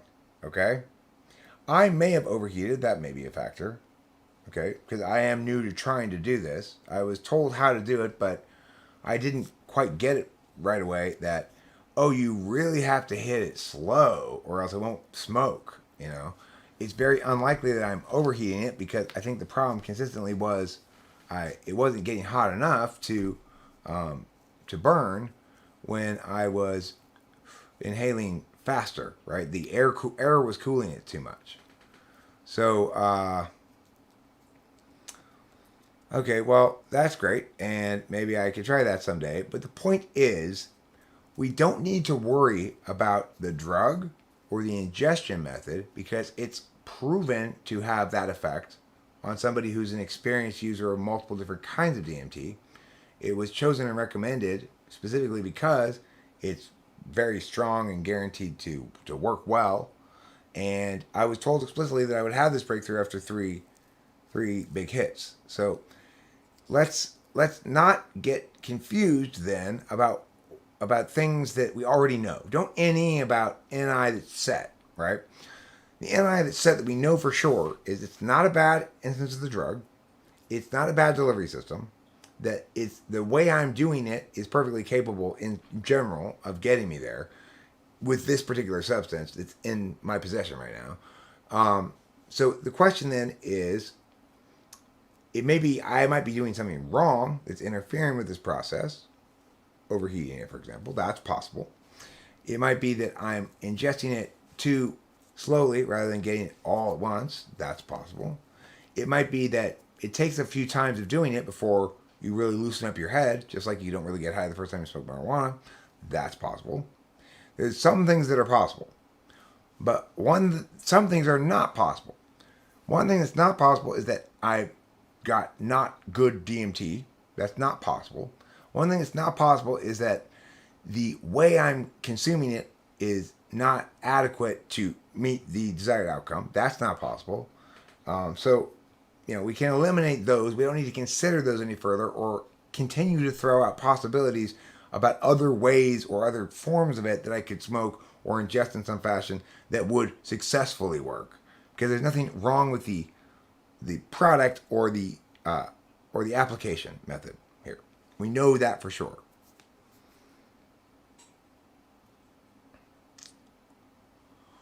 Okay. I mean, the thing is, I've been told you have to wait a while afterwards or else it won't work. But I will be happy to do that right now. Okay. I'll take 3. What's MARE? I'm not sure. 3 more. Oh, probably 3 more. Okay, fine. I'll do it. Even though Corey's going to yell at me. I mean, somebody. I don't know who's going to yell at me. Somebody might yell at me. Could be Dan, could be Bob, could be anybody.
Okay.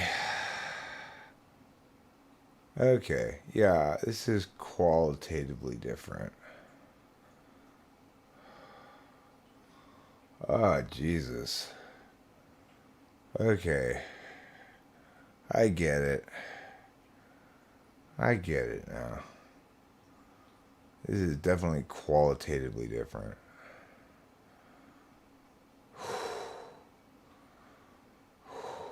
This is as deep as I'm going. Ooh, Jesus Christ. This is quite the experience. I had no idea that it was going to be like this.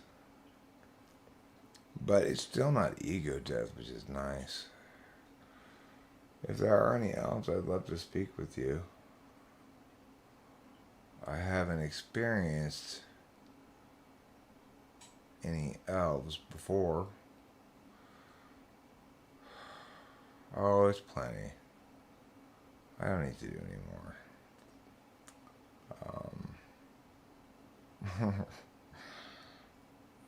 People go, well, if you can still engage with the chat, you're not there yet. Incorrect. I'm there. I could barely keep my eyes open. But I am an NE Dom, which means no matter what the fuck's going on, unless it's SI, I can still talk.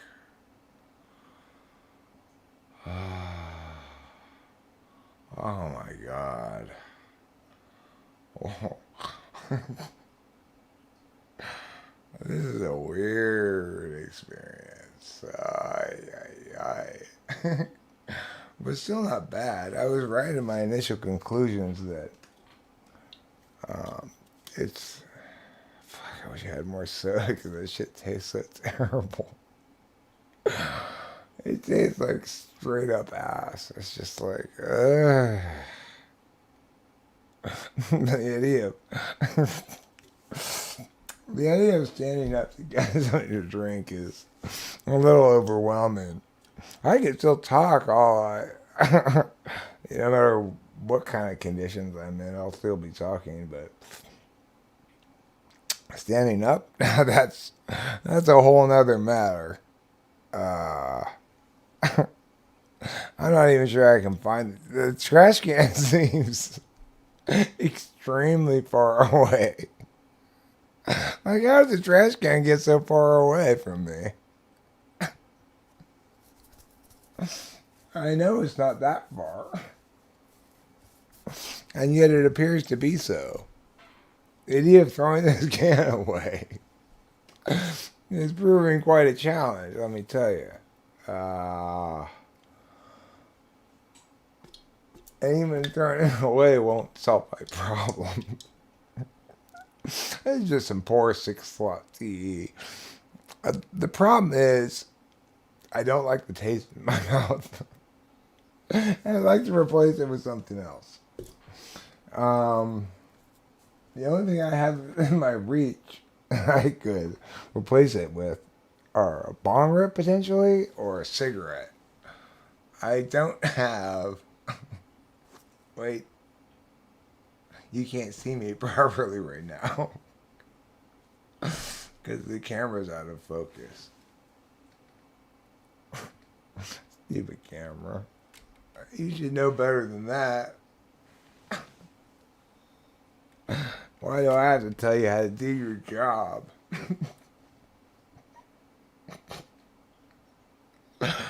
That's funny. Yeah, I think I'll pull a bong rip. That way I don't have to get up and get a drink. To get rid of this taste in my mouth. Ugh. I can't even spit. I have no place to spit around here. I can spit in this empty can. Ugh. That's an awful tasting drug. So, kids at home, don't do this because it tastes like shit. For no other reason. That's plenty good reason not to do it right there. It just fucking tastes like crap. Ugh.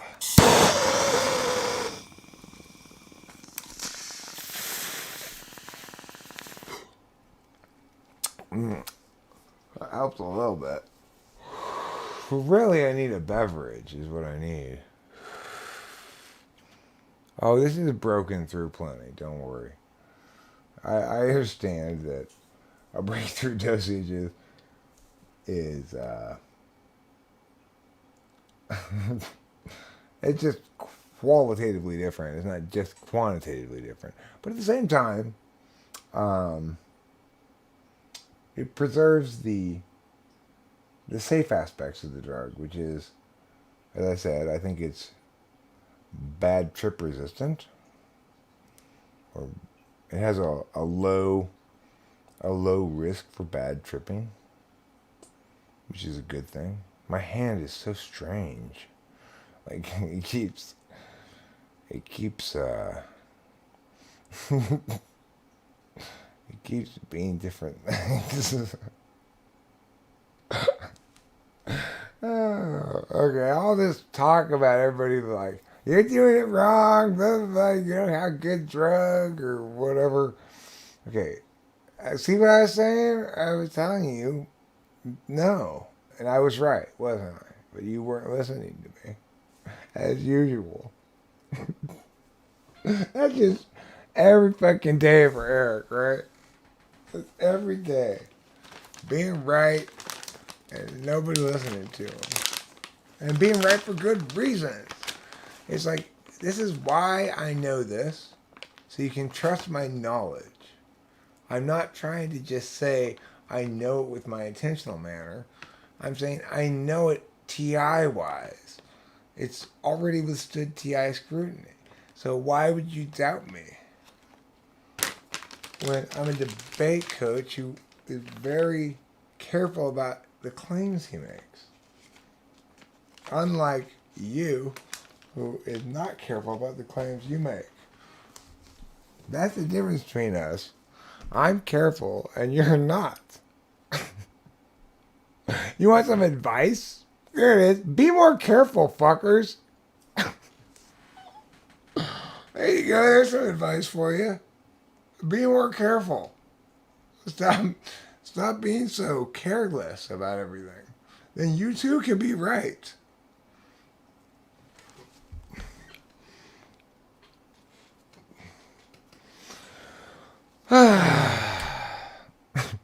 This is a pretty funny drug, I guess. It's kind of like funny, like mushrooms is funny, kind of, but but much less threatening to your ego, which is kind of cool. You know, it's like if the elves were to show up all of a sudden, they'd be like, Eric! I'd be like, hey, how you doing? Don't worry, we're not here to tell you anything. I didn't think you were. I thought you were just here to hang out, probably listen to me talk, right? Like everybody else around here, I assume. I'll just keep on assuming that, and hopefully it'll be true eventually. You know, that's a good way to be, right? You don't have to worry about your frame of reference so much. Is this ego death? I don't think so. Is DMT the drug that makes you more egotistical? Oh my god. Or just, I get it. I'm not hiding the shit I normally hide. Oh, it's like alcohol in that regard. My high self-opinion is coming out. Oh no. Is it the cocaine? No. Cocaine's a false self-opinion. There's nothing false about my self-opinion on this drug. In that regard, it's more like alcohol, which is revealing of my true feelings. Now, at the time when I was a drunk, my true feelings were, I'm a miserable drunk, I wish I were dead, and somebody should run me over with a truck. So that's what you typically get when I was drunk. This is like being drunk too, but except I'm not that person anymore, you know? I don't have a bunch of demons, and I'm not stressed out about whether or not I deserve to be alive, you know, like I used to be.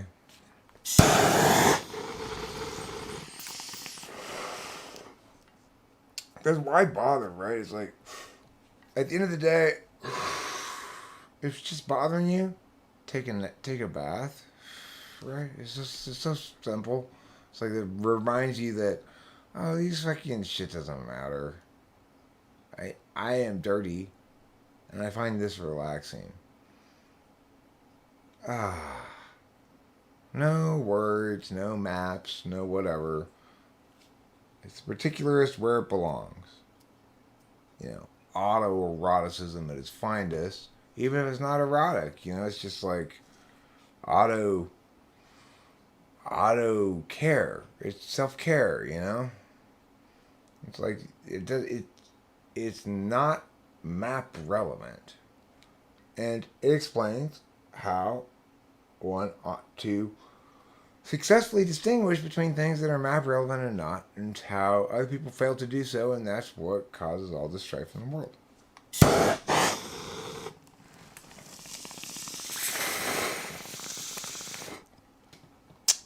Uh-oh, Nicholas Watson.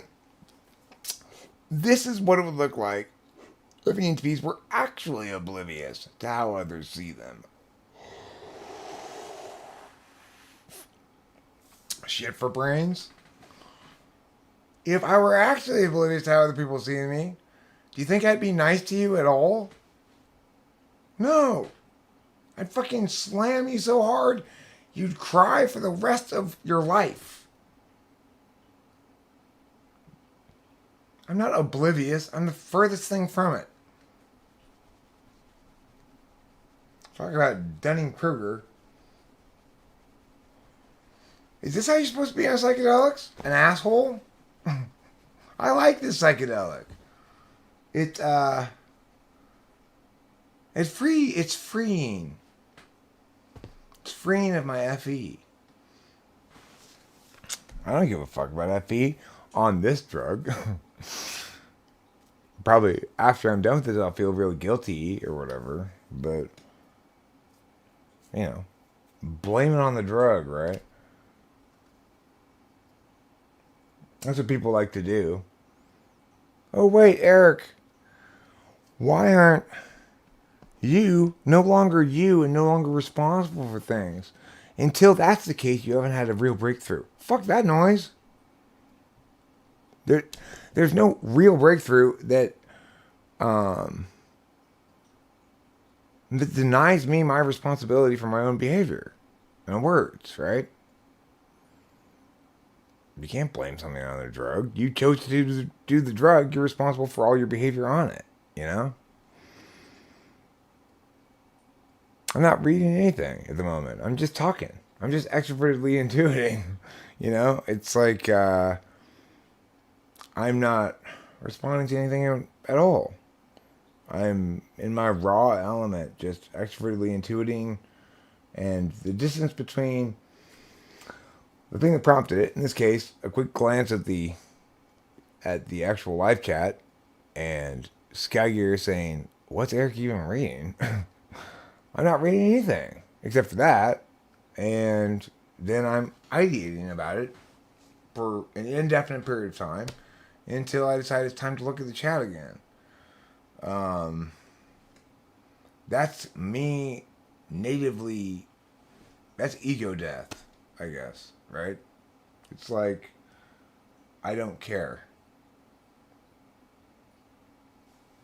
I don't think it's a good thing to be dishonest, you know? So, in that regard, I don't think it's a... I think whether or not this drug is positive for you, and whether or not it's positive for the world, for you to be on it, are very different questions and need to be approached differently. The thing is, people don't talk about DMT like that, right? They don't say, there are two separate questions here. Is it a good thing for you to be on it for the world, or is it a good thing for you to be on it for you? I don't think it's good for the world for me to be this honest. Is it good for me? I mean, I'm already this honest. I just don't say it out loud. There's no change. I'm just nicer. but I'm not on this drug. So, I don't know. I mean, my whole fundamental life philosophy can be boiled down in one commandment. Never, ever, ever lie to yourself.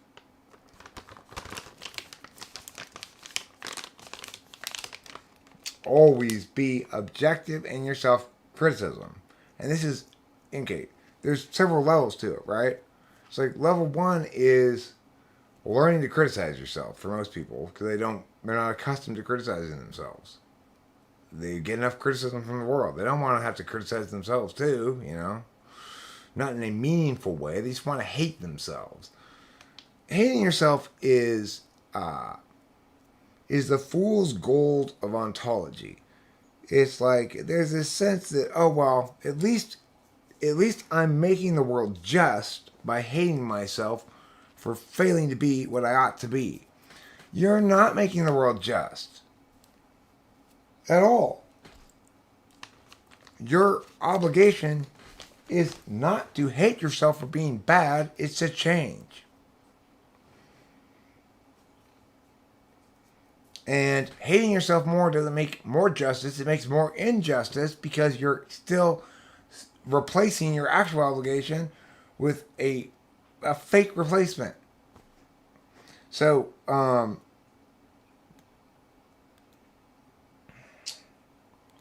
lost my train of thought. Finally, the drug caught up with me, I guess, huh?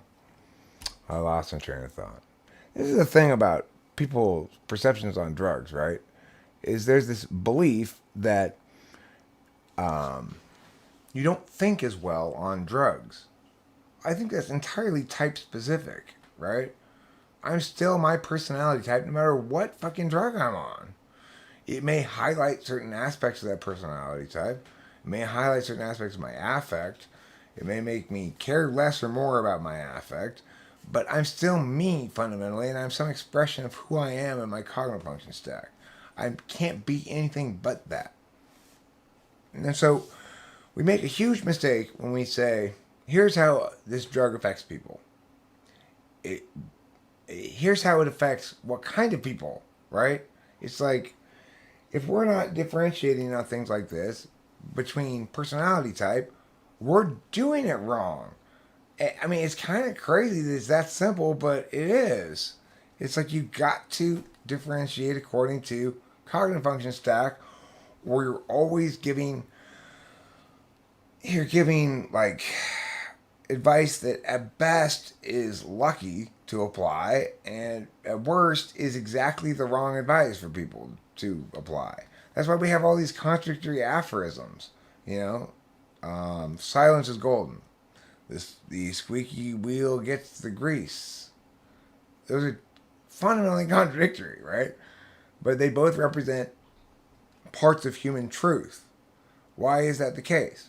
Because everybody projects their existing cognitive function frame of reference onto the world as the universal norm that everybody else must apply. You know, it's like, so it's, and when I come up with a good saying like that I like the sound of, like somebody who quoted somebody that I like the sound of it a lot here earlier, it's because it resonates with my cognitive function bias. It's not because it's inherently more correct. However, when we're talking about mapping level stuff like this, it is the case that meta-analysts are going to be the most correct because they're the ones who spent their entire careers focusing on how to map shit, not on anything about, like, everybody else is focused on, oh my god, there's gold here.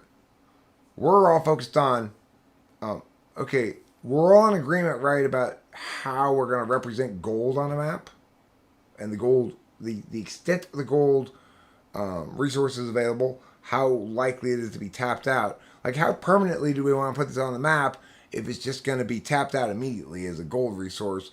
You know, we're having these kind of conversations, right? We don't care about the gold itself. That's the difference between meta-analysts and everybody else. So the point is, when I try to tell you, be more like a meta-analyst, I'm just guilty of the same fucking thing that everybody else is guilty of.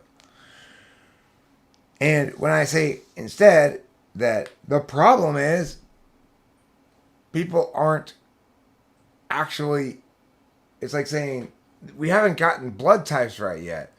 Everyone, it's like you're saying to people, oh, you're having this problem, you need a blood transfusion without knowing either blood type, and maybe what you're saying is going to kill them. Right? So it's we're in that kind of pre-enlightenment reality right now regarding the nature of a human being. The fact that a human being is they come in very precise and specific types and categories, and that means something other than what everybody thinks it means, which is it is not a way to know what they're going to do, like, a bunch of other fucking correlates, right? It's a way to describe how their ontology approaches the various obstacles, situations, realities, of life, what their default angle of attack is, basically. So, it tells you whether they're infantry, cavalry, air support, artillery, what? It's like we're in this pre-enlightenment stage where we're saying, so you move your army men over that way. Well, which army men? The army men. I mean, the infantry, the cavalry, the artillery, what? What am I moving here? What? There's a difference? That's where we are right now in terms of psychology. It's as though we've built this entire pseudoscience based on the fact that there's something observable that we could be scientific about without understanding at all that the thing we think is one thing is actually 16 distinct things. It's fucking mind-boggling that that's the actuality of things. And that I, of all people, am like the one who's figured this out is fucking impossible, right? And yet it is so. It's nuts. I don't know what to say about it. It's just like it certainly wouldn't be inconsistent with the notion of of magical forces, because we're all the protagonists for our own story, kind of thing, I guess. I don't know. I have no explanation for it. It's statistically extremely unlikely that I would be special in some fashion like this, as it is for everybody else.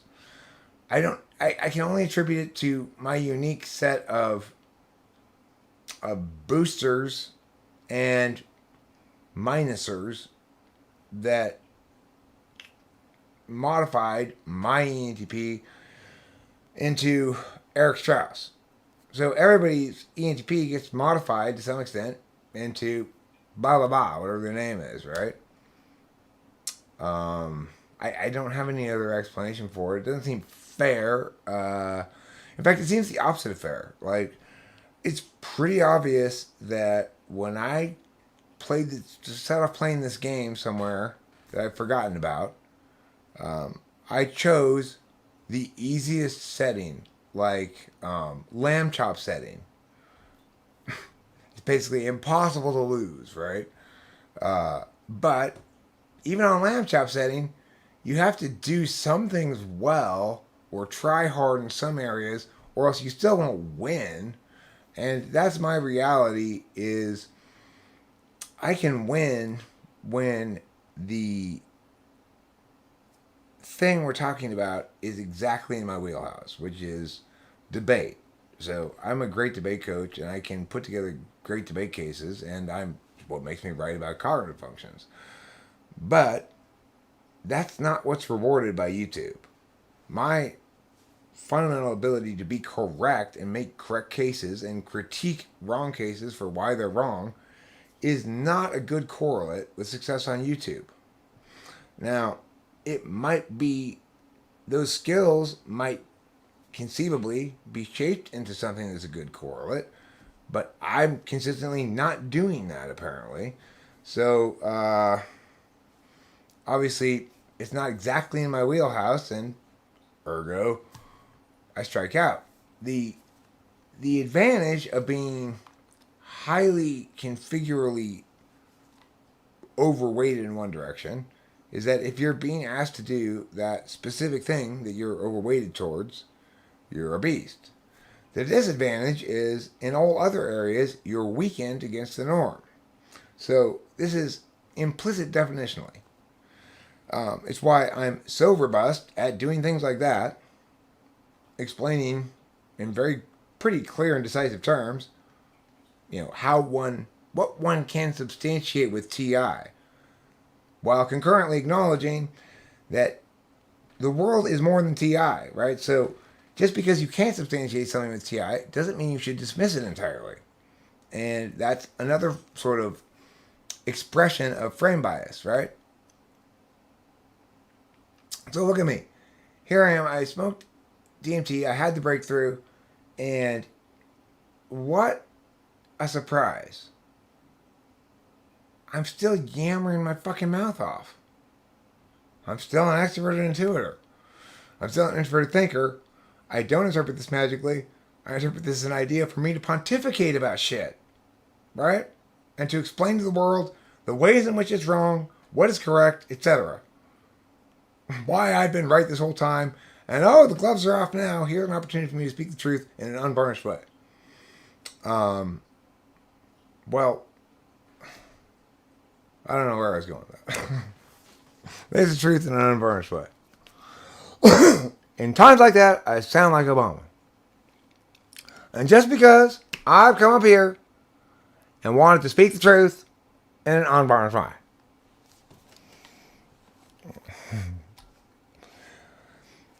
I do not see how a country as great as ours, with as many resources as we have, can be as unjust as we are to those of us who have so much less. Obama, you evil fuck. You're an ENTP. You did none of the requisite work to justify yourself having all these stated political positions.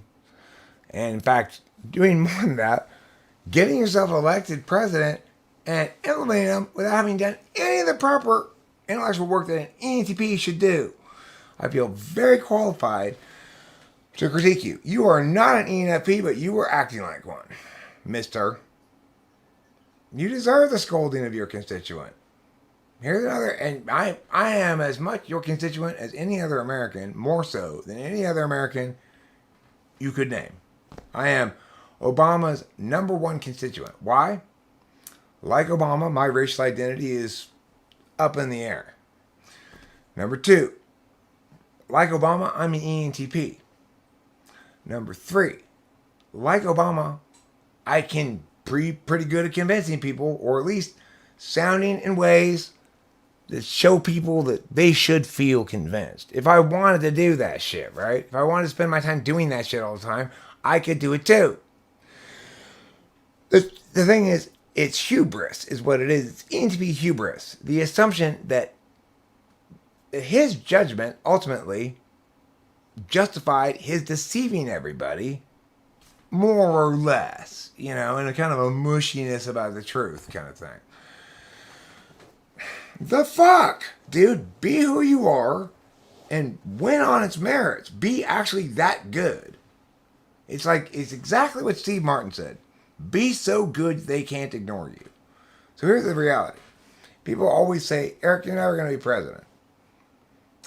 As a statesman, I'm so good that nobody can ignore me. I'm so much better than all the alternatives that nobody can ignore me. If they have a moment to pay attention to me, as somebody who's a political thinker and candidate who's serious as a citizen, who wants to restore the fundamental nature of a citizen democracy, which is it relies on statesmanship, not partisanship. I am a true statesman. That's unavoidable. It is so. People doubt my capacity to be president. They're ignoring the fact that there's a kind of rule behind what Steve Martin said. if you are so much better than everybody that they can't ignore you, then they genuinely can't ignore you. And that the process by which that comes to pass is necessarily going to include time. But, ultimately, my faith is unwavering, whether results validate it or not, that ultimately I'm objectively so much better a candidate for president of this citizen democracy than anybody else. They not only running against me, but anybody else they've ever heard of or seen. They've never encountered any candidate who successfully embodies the words, language, and correctness of the statesman as me. Now, what a lot of people will say is, but you don't look like one, Eric. And you are correct about that. So, that I guess to the extent that I'm going to learn anything from DMT, it wouldn't be learning anything. It would be that DMT prompted a change that I persisted in over time that was consistent with a frame of reference that I had before, right? Namely, I'd like to be more outcome oriented in some sense, I guess. At least some of the time. One doesn't run afoul of other things, It's the ongoing challenge we all have, which is we have a sense being a sentient being who's alive in the world means you have the capacity to understand yourself in a more ideal state. And how you navigate that is pretty important. It's like, are you going to hate yourself for not attaining that more ideal state? Are you going to operate in a frame of reference that assumes you're on your way there as long as you can articulate specific points of progress? In other words, a fundamentally positive thinking frame of reference that focuses on where you're making progress rather than where you're failing to meet benchmarks, or some other kinds of whatever language, visualization, some kind of mapping that allows you to manage your experience in real time of you being you, and there being both expectations about reality and expectations about the self that are continually in varying degrees of conflict with your honest perceptions about reality and the self. So the thing is, if you're completely honest about reality and the self, then there's no dissonance, right? It's like you don't have to worry about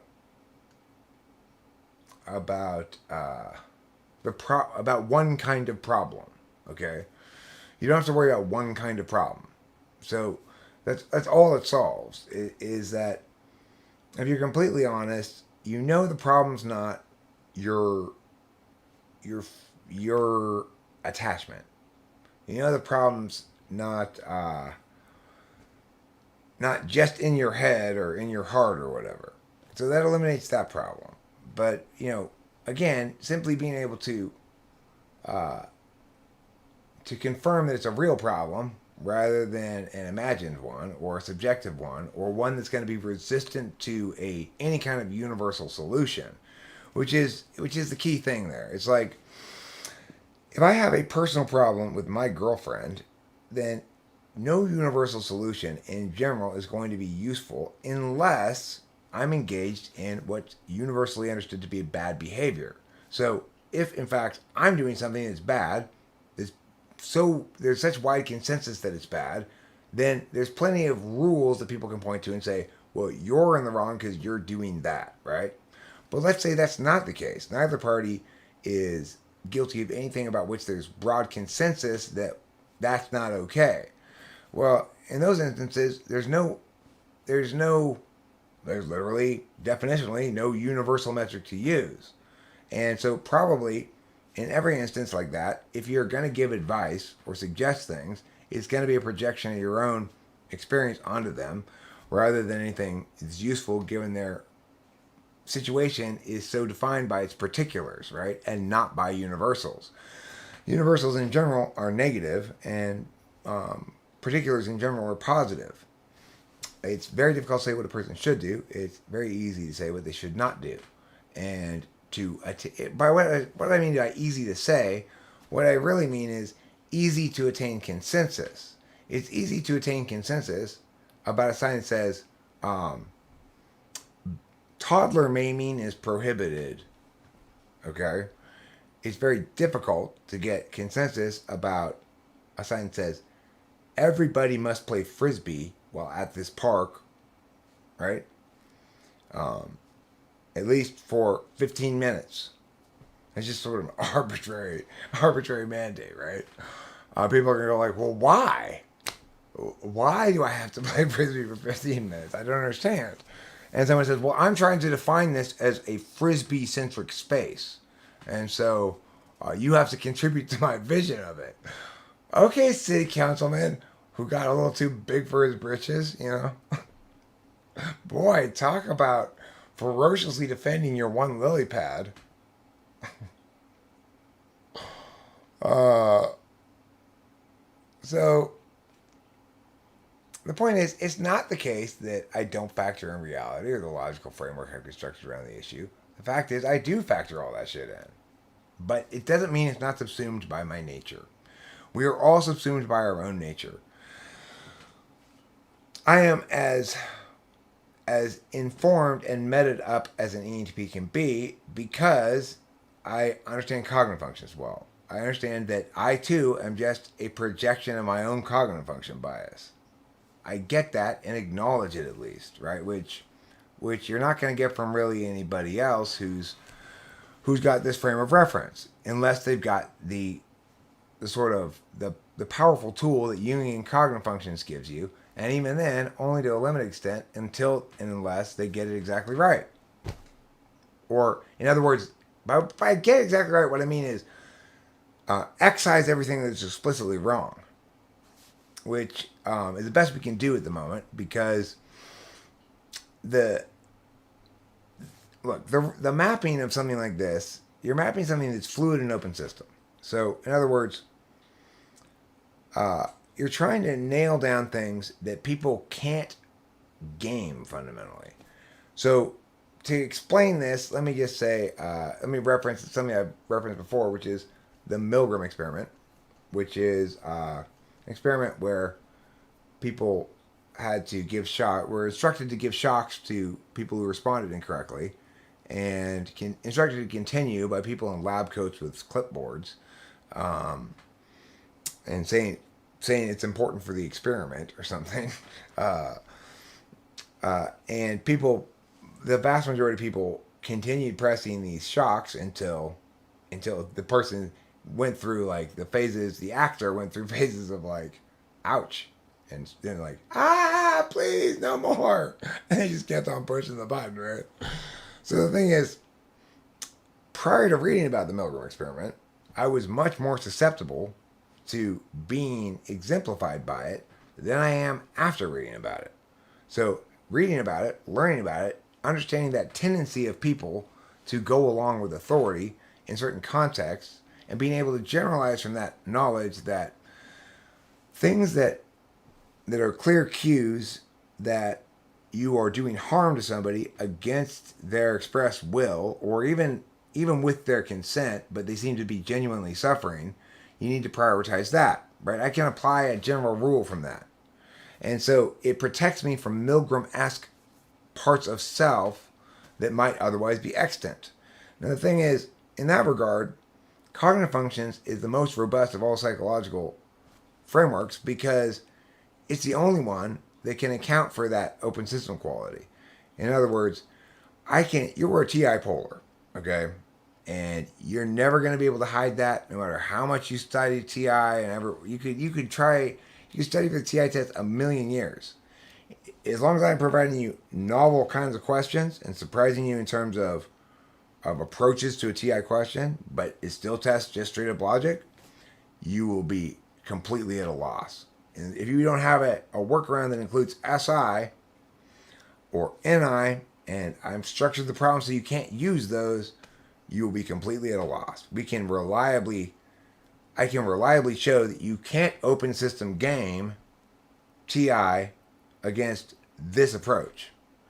So that's pretty significant, you know? And it's really the same thing for SI as well. It's just that, in fact, SI is really the best one because people don't have their egos attached to it. The unfortunate thing is, I got this great typing of an ENFP, right? Part of what makes it great is how textbook her TI polar is, in conjunction with the extroverted intuition. It's so obvious once I do the TI test that everything I'm saying about ENFPs, ENTPs is exactly as I'm saying. That, in fact, TI is the objective external logic, not subjective, like Jung said, right? And that we can distinguish between the two extroverted intuitors based on this very simple test that is universally applicable and highly resistant to open system gaming. That's as bold a claim as anything psychology has made ever. They could be substantiated, but it's not the status quo consensus about how we should understand the human experience. Maybe this DMT video, where because I'm on this drug, all of a sudden people listen to me. Who knows? Maybe because I got some mystical shit in the background, people go, oh, fuck, he's right. You know? Keep in mind, I was saying all of this stuff prior to being on DMT, except I was just saying it more nicely. I was paying more attention to your chats. Right now, I'm not paying a goddamn bit of attention to the community at all. It's just pure Eric spewing extroverted intuition TI, right? It's like, Effie, I don't give a fuck. That, I guess, is being more true to myself or something. Is that a good thing? I don't think so, probably not. It's certainly not. If it turns out to be useful for me in any way, it would be like a happenstance anomaly, not something you could count on and repeat or generate on purpose or something. It would just be a freakish, flukish accident that this particular expression of me not giving a fuck was caught fire where every other expression of me not giving a fuck didn't, you know? So it's like there's no reason to believe based on previous results this is a good way to accomplish anything or get people to listen to you. I've made a serious effort to be more FE polished in how I present stuff, but my message hasn't changed. You know, it's like I keep saying the same thing, but it don't matter how many fucking drugs you put me on, right? I'm still Eric. I may be a less nice Eric, a more nice Eric, a less talkative maybe, but pretty much any drug you put me on, I'm going to keep talking, especially on live streaming. I'm talking more than I normally would. I guess you could say that to the extent that there's ego death, for me, it links to those elements of self that remember to prioritize sustaining ego concerns over real things, you know. And so, yeah, I don't need to give fewer fucks. My problem is not fundamentally that I give too many fucks. So, this isn't helping, I guess. I already know all of this and it's not helping. But it's kind of enjoyable in kind of a way like, fuck you, universe kind of way, but fuck you for your shittiness in general and being wrong and stuff. But and like it's kind of fun in the sense that it's without any of the bad feelings that would normally go along with that. So it's kind of just this joyous kicking of Mussolini's body, I guess. But metaphorically, not literally. I don't literally have Mussolini's corpse here, in case anybody was wondering. That's what I would wonder. I can stand up now, by the way. I've been able to stand up for a long time, but you know, getting myself a beverage is not a problem unique to DMT. It's a consistent problem that happens whether I'm on anything or not.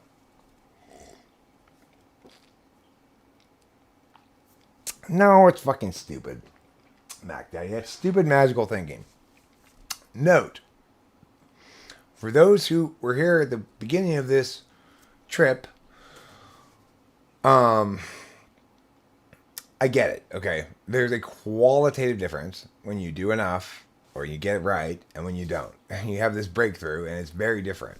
Um, and the main way that's different is, I discovered for me, is I stopped being nice. Or I stopped varnishing my truths. I don't know. It's like I've never been lying to myself anyway. This is supposed to sort of reveal the extent to which you're lying to yourself. I don't lie to myself. It's not because like, oh, it's so easy. But it is because I've spent a lot of time dealing with varying forms of lying to myself. Be they, sometimes it's, the hardest one to get over was fake humility. So, um, to accept yourself for what you are, that means you have to be willing to accept some sort of grand understanding of self, or not, depending on what you actually see in front of you when you look at yourself. Now, granted, there's some subjectivity to that, and one should acknowledge that whether or not you operate in a fundamental frame of reference that says, I am good and looking for good things about myself, or I am bad and looking for bad things about myself, is fundamentally an arbitrary decision. There's no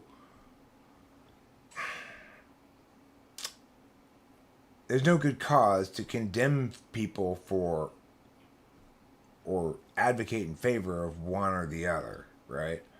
I'm not here to judge anybody else and how they approach things. But if you approach things like I do, which is looking for positive things in general that are representative of the self, looking for things that are jarringly anomalous to that in any way, or examples that are anomalous to that, and then critiquing those as honestly as you can, of being in the habit of always getting in front of everything you do that might be wrong. So, for example, Sky Gear the other day was the victim of my FI unwarranted attack on him. So, like, I yelled at him, even though he didn't do anything wrong. I had done something wrong, and he had touched a nerve, right? He had made me feel a little bit butthurt, but he didn't even mean to, He didn't know I was going to be sensitive about this thing at that moment. So, and then I lashed out at him. Well, the next stream, when I saw him, I apologized for it not because I felt bad, okay, but because that's my habit of always being the first one to point to my own failures so that nobody can get in front of me on the narrative. Truth is, I really don't care about Sky Gear's feelings very much unless I know I've hurt them, in which case I do feel really bad, genuinely.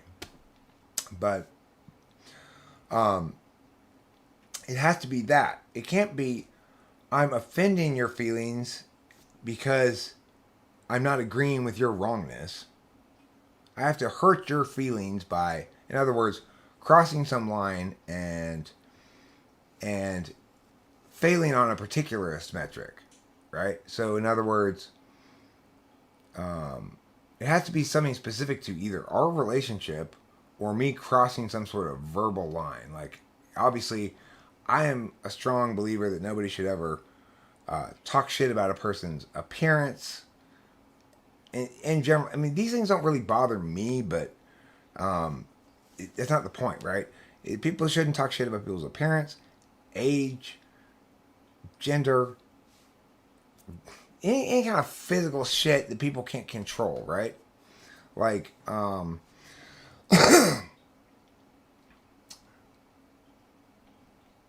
don't conflate, no matter what, don't conflate weight with something you can control, body weight. As a matter of fact, it's not the case at all that people who are fat just don't care about being fit or some shit like that. It's fucking complete bullshit. It's ontological assault. It's totally unjustified. Unless somebody is morbidly obese there should never be a reason to try to pathologize their body. Even then, you should it should be reluctant to tell them that there's something fundamentally wrong with them as a person. It just needs to be addressed as, okay, you've got some kind of addiction going on here, right? And now you've made a mess of yourself, just like a drunk does, right? Sometimes that happens. But the person who's the drunk and in the gutter really doesn't need your sanctimonious lectures or you're informing them that they're fat or whatever. People who are overweight, they don't need your pathologizing them. They have enough fucking shit to deal with in life as it is. And like fit people's sanctimonious, or like, I used to be fat, now I'm not, and you don't have to be either. Because the way you are is bad, and the way I am now is good and acceptable. That shit, oh, it's so evil. So evil. Like The Biggest Loser and shit. So fucking evil. Talk about imposing your ontology via a physical frame of reference and deriving meanings that are wildly presumptuous. And then projecting that as the norm. You fucking... The thing is, they're not even evil. They're too dumb to be evil. The people who put this shit together. They're too dumb to be evil. They're just dumb. And they don't know what they're doing. This is what people it feels like to be Jesus, right? And increasingly I recognize there are so few people who I can really attack. Because most people aren't being wicked. They're just being stupid. They're not smart enough to be good moral agents. They're not smart enough to make good decisions about shit. They're not smart enough to be an informed moral agent. And obviously, to be an immoral agent is to make an informed decision. It's not just to measure how much wreckage around you, good or bad, you make. You know? It's got to be the exercising of an informed decision as a moral agent to be a moral agent and what that's going to look like. If it's not mapped first, you're doing more harm than good. You're pretending to be something that it's not. And you're going to just fucking wreak havoc because you got no business operating this machinery knowing only how half the levers work. You know what I'm saying? I'll tell you something. If there's any justice in the universe, well, this is a false statement. There could still be justice in the universe, and the consequence of this not be the case. To be perfectly honest, this is not a good conditional because the antecedent part, the first part of it, if there's any justice in the universe, the fact that if the latter part doesn't happen, I'm not going to then embrace a new reality in which the universe has no justice. So in that regard, this conditional is bullshit. But I'm going to say it anyway with that preface. If there's any justice in the universe, this video will go viral and everybody will hear it. And the truth will be told. And people will recognize it for what it is. Not because it's been varnished like everybody tells me to. Not because it's been packaged in little bite-sized chunks they can handle. Not because it's not too dense or too true or too correct or too precise or any other good thing that I've been accused of having too much of. But rather because of its merits. Namely, it's the truest thing anybody's ever heard. And you can hate me as much as you want. I don't give a fuck. If you accept the truth. Like, if you don't accept the truth, then I want you to be my friend because then there's no benefit at all in you hating me. If you hating me is what it costs for you to accept the truth, then hate away. But if you're not going to accept the truth at all, or if I could avoid that pairing, I'd like to avoid that pairing. I know I have a responsibility to polish this, pretend that I care about your experience as a diner more. I get that. I accept that responsibility. I recognize that I failed to uphold that duty the course of the last 2 hours and 40 minutes. That I've utterly, epically failed to uphold that duty in the last, I don't know, 45 of them or something. I'm sorry about that. I can't blame it on the drug because I don't believe in blaming things on drugs. You're responsible for your own behavior. So I apologize for my rough and tumble ways here in regards to people's FI, especially Nicholas. I'm sorry. That was mean.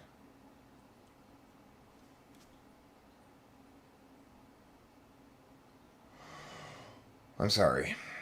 I feel bad.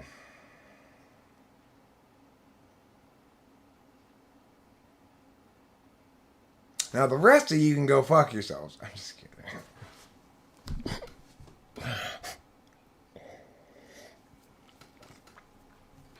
Don't worry. I'm still Eric, same guy that I've always been.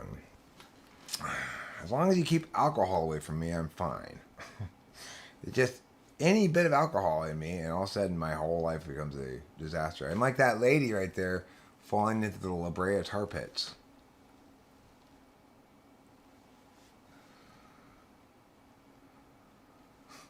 So I haven't paid any attention to the chat at all, basically. This has been Eric just ranting for quite a while now. I'm kind of curious to watch it back. And see what I say. I'll have to edit it if I want it to go viral. Okay. Maybe I'll try that. Maybe that's a good idea. Probably a good idea. Okay, so anyway, I'm gonna wrap this up, and you know, maybe watch it. I'm not sure. Maybe watch cartoons. I don't know what I want to do now. I feel this sort of uncertainty about what I want to do after I end this stream. Are those current numbers? 27? Well, those maintain pretty good numbers. I'm surprised. I'm surprised I'm not down to 6 people here since I was just ignoring the chat entirely and ranting. Anyhow, I love you all. I'm sorry for any hurt feelings. This is me on DMT. Kind of a dick. Sorry about that. Probably not my drug, you know. I didn't mean any elves, but I was too busy talking. If they were around, I wasn't in the mood to listen. Thanks for being here, and don't forget to eat plenty of cheese.